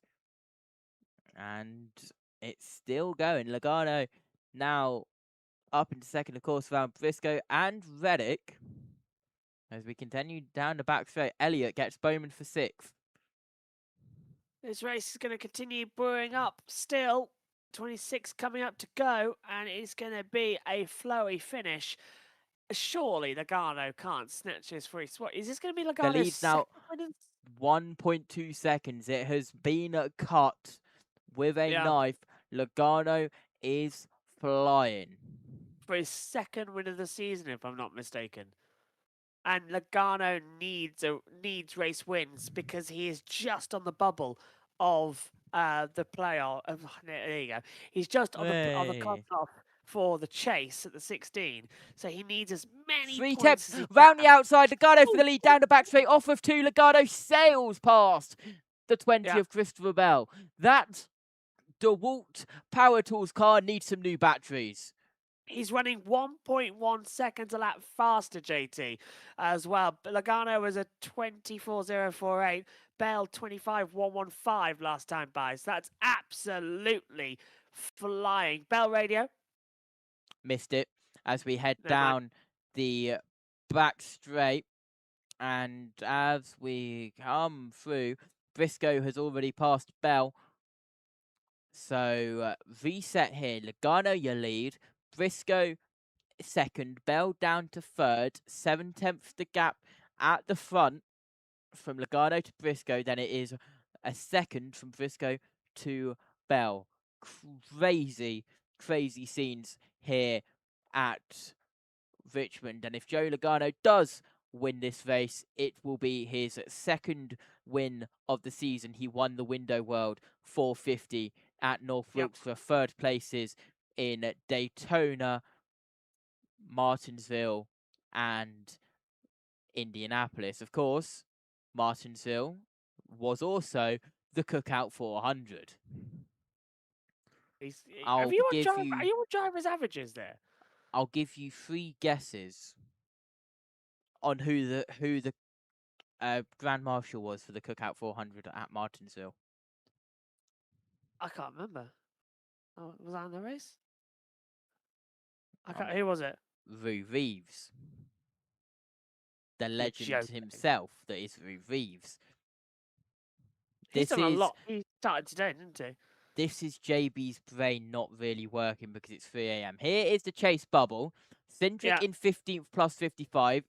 SVG is plus 50 at 16th. Priest is minus 50 down in 17th. There's a 50-point gap at the cut line.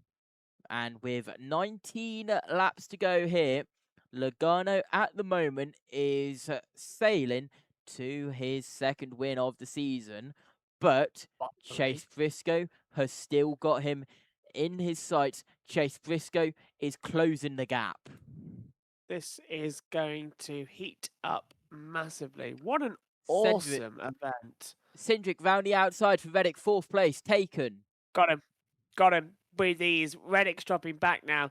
Tyres are a massive factor. We're seeing 24.4s, 25s, 24s, 25s. The lap times are just changing every second here as well. So this is now going to be a race of survival. If you are on old tyres, you are in a lot of trouble. If you have cooked your tyres, you are in a lot of trouble. The better your tyres, the better the rubber, the better position you're going to be in at the end. This is now a race for the next 10 minutes of running. 17 laps to go. If Joey Logano wins, it will be his 2nd win this year. Yep.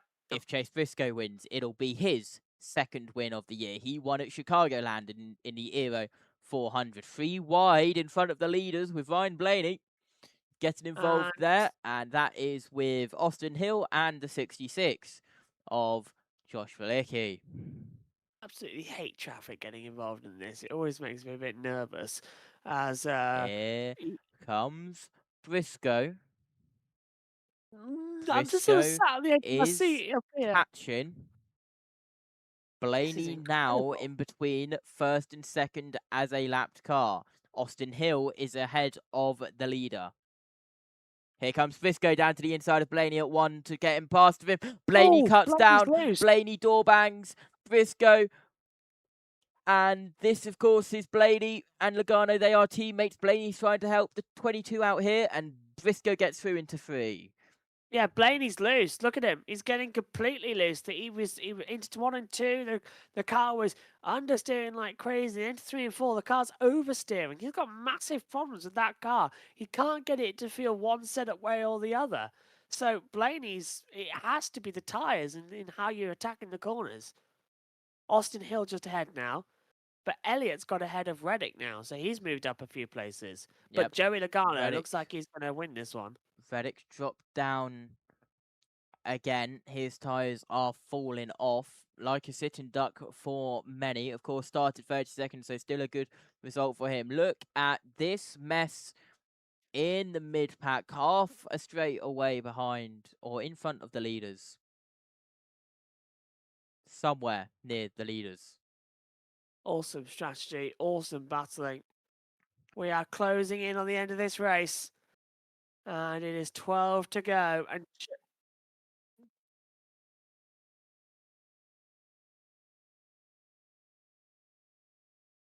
so I'm thinking Logano, if he can keep out of trouble, and it's Joey Logano, remember, he'll probably have trouble.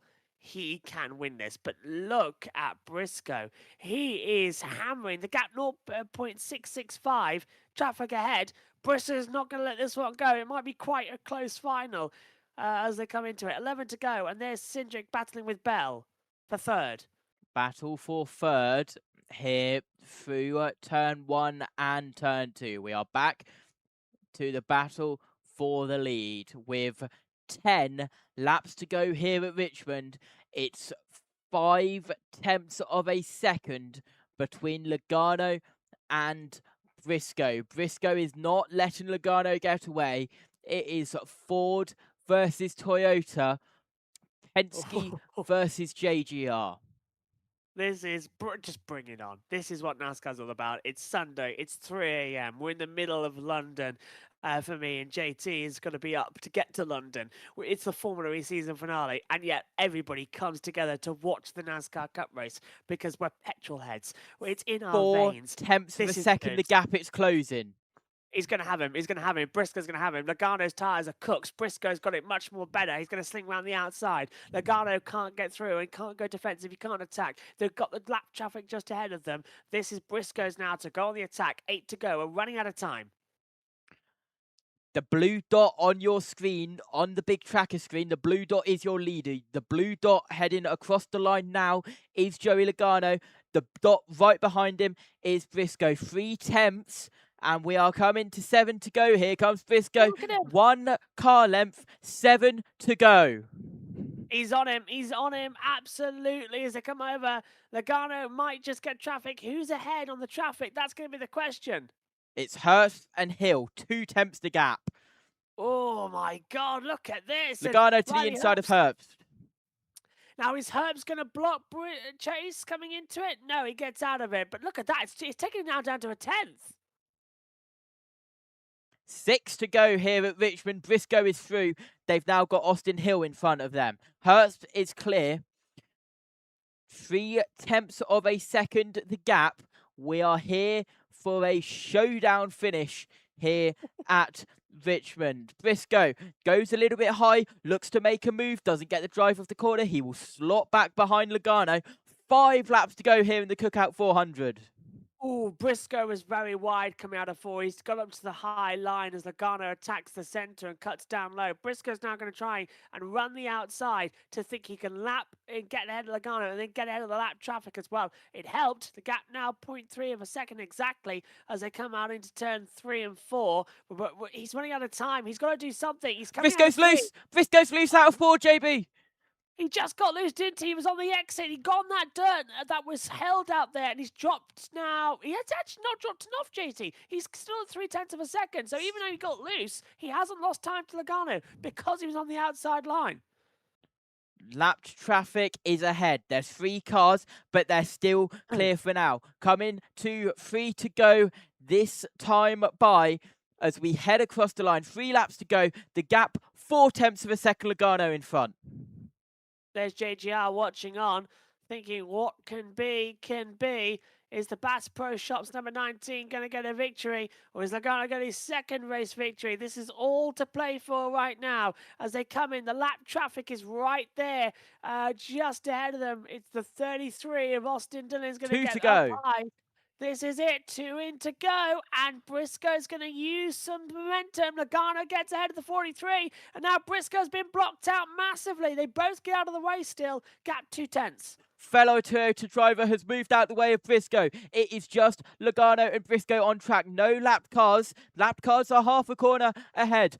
We go into the restart zone. We cross the line. White flag is in the air. We are 1 to go, sponsored by Credit One Bank, and the lead is 0.4 of a second. Logano is in front here at Richmond. Down the back straight we go. And Joey Logano has had a brilliant day in that 22 Pennzoil shell. Across the line, exit of turn 4, through the restart zone. Joey Logano wins the Cookout 400 here at Richmond for an absolute thriller of a race. His second win of the season. Of course, won the first points race at North Wilkesboro, and the Shell Pennzoil team celebrate down in pit road. They are delighted, and the Fords able to fend off the Toyotas here at Richmond. Sure, maybe Logano can win a championship in even years. He's having a comeback and a half, isn't he? He's got, what, 2 more races to try and get himself further up the chase standings. Brilliant race from Logano today. The strategy worked out for him. It worked out for Penske as well. He donuts over the line beautifully in the grass. That was a huge throw into donuts. He properly threw it, didn't he, as the flags go off. I feel for Chase Briscoe there, to be fair. That could have been his race. It should have been his race. But Logano got it right in strategy. Briscoe, I think he's going to know that mistake with 8 to go coming out of 4. That cost him the run. It cost him the time. Joey Logano is burning it down like he has never burnt it down before. He knows that means so much, and he will receive his second checkered flag sticker above his window on the driver's side. That is his 39th NASCAR Cup Series victory for Joey Logano. And he has stopped his burnout right across the Richmond Raceway checkered flag line. JB, thank you very much. Final thoughts from you. What a race. That was well worth staying up until 3 a.m. for. Absolute cracker. Bring it home, JT, and I'll see you all next week or the week after. I'll definitely do the trucks next week, because it's the regular season finale. I'll see you later, guys. Take care. Thank you very much, JB. As Joey Logano gets on his roof and celebrates, and the crowd cheer loudly after they have been thrilled by that race. Let's go down trackside to Marty as Joey Logano collects the checkered. He waves it to the fans. He's looking for someone to give it to. Does he go there? Does he go there? Does he go left? Does he go right? The fans are going crazy for him. And Joey Logano gives the flag back to the starter, and the starter gives it to the fan that he chose. Let's go down to Marty. By mid-August, would you have believed me? Don't let the boys get hot. We're pretty strong right now. It's awesome to see the speed in the 22 again. Gosh, it was a great car. We've had a great car here the last like 5 races, and we haven't been able to capitalize on the win. We've been so close, but sweet redemption today. You said we are back. Is it time for everybody else to start taking this team as a legit championship threat, Joey? I think so. I mean, we got a strong team, no doubt, and you know, obviously Paul made some great calls there. Coleman did a good job, but the 19 was better than us that last run. So, yeah, I was trying to just, manage the tires, but still get that gap. And, yeah, just kind of a fun back and forth battle. Kind of fun strategy there, too, with different strategies out there. It's a typical Richmond race. So, pretty cool to get one here. And, yeah, on allowed and get another one. I was going to ask you about the 19 catching you, what was going through your mind, because he did look a little bit better than you at the end of that run. Yeah, he was faster. Yeah, I kind of took off there, and I was like, okay, I'm going to be okay. I just got to pass the 20, and then I just fell off harder the last run there. And so, yeah, it was a fun, like I said, a little cat and mouse game there at the end, back and forth. But, yeah, it's getting the points that we need. This is important. We need to get ourselves back into the top 10. I assume this gets us probably pretty close after. Ninth, how about that? Even better. So we'll keep grinding. All right, Joey Logano mentions on to Loudon, where, by the way, they're pretty good at New Hampshire. That's coming up next Sunday here on USA, Lee. And says, don't let us get on a roll. We can get pretty hot. Well, that's win number 2 on the year, in the top 10 in points. That all looks and sounds pretty good for that Pennzoil Ford for Team Penske and Joey Logano. Plenty coming up in the Progressive post-race show as Coach Gibbs says, well done to Chase Briscoe, you did well. An incredible Cookout 400 there, which was worth waiting for here in the UK, with it being 20 past 3. The fireworks still going off from the suites over in turn 1, the outside of turn 1. But let's take you through the full results here at Richmond Raceway, of course, unofficial. Depending on what happens in post-race tech. Joey Logano wins from Chase Briscoe. Austin Cindric, very good day for him when he needed it the most for the race to the chase in 3rd. Denny Hamlin is 4th. Chase Elliott, another very good day for him when he needed it the most in his own race for the chase in 5th. 6th is Carl Larson, very good day for him after he has finished 33rd or worse in the last 4 out of 5 races that he has been in. Top 10 finish for him. Christopher Bell in 7th, Josh Berry 8th, William Byron 9th. Alex Bowman rounds out the top 10. Good day for him. Tyler Reddick started 32nd, was up to 2nd at one point, came home in 11th after his tyres fell off late. Ross Chastain in 12th, Ryan Blaney 13th. SVG, another good day on the oval after his performance in the trucks with the pole and a good finish there. He comes home in 14th. It seems like he's getting the hang of it. Ty Gibbs 15th, Daniel Sawyers 16th, 17th is Ryan Preece, 18th Noah Gregson, 19th Austin Dillon was unable to make it the triple here at Richmond Raceway. Of course, he's won the previous 2 races held here. Then Bubba Wallace came in 20th. Chris Buescher 21st, John Hunter Nemechek 22nd, Austin Hill 23rd, Riley Hurst 24th, 25th was Connor Zillage, Brad Keselowski 26th, 27th, Eric Jones 28th, Michael McDowell. He got involved in some action throughout the race, being a lapped car, as well as Cole Custer. He got a mirror full a couple of times and a couple of 3 wide moments. Same with Todd Gilliland, who was finished in 30th and rounded out the top 30. Then 31st down, Ricky Stenhouse Jr. Ty Dillon 32nd. Didn't mention him a lot today. AJ Allmendinger 33rd, Cody Ware 34th. Again, didn't mention him much today. Josh Balicki, we mentioned him a lot. 35th, and then Shane Smith ended up being 34 laps down after his incident in stage 1, and then out of the race after going immediately from 5th gear to 3rd gear and breaking his engine or gearbox and transmission.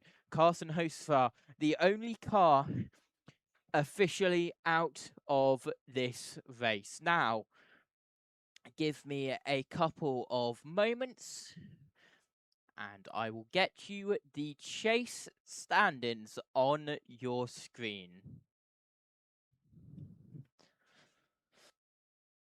Which they now are on your screen. These are the chase standings and the current points after Richmond. Denny Hamlin, Ryan Blaney, Ty Gibbs, Tyler Reddick is in 4th, Chase Briscoe 5th, Chase Elliott 6th, Christopher Bell 7th, Carl Larson 8th, Joey Logano 9th, Chris Buescher rounds out the top 10, Carson Hocevar drops to 11th after his issues with his engine, then 12th Byron, 13th Suarez, Bubba Wallace 14th, Austin Cindric 15th, SVG is on the cut line, still with that 50-point gap that he has there.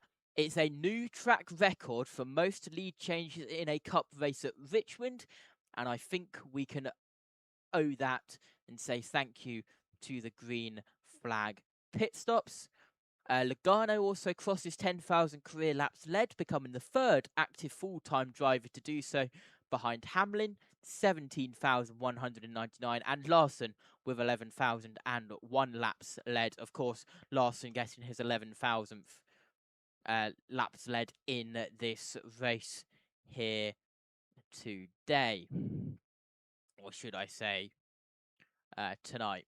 Kyle Larson already run off pit road. He is already on his way to Knoxville.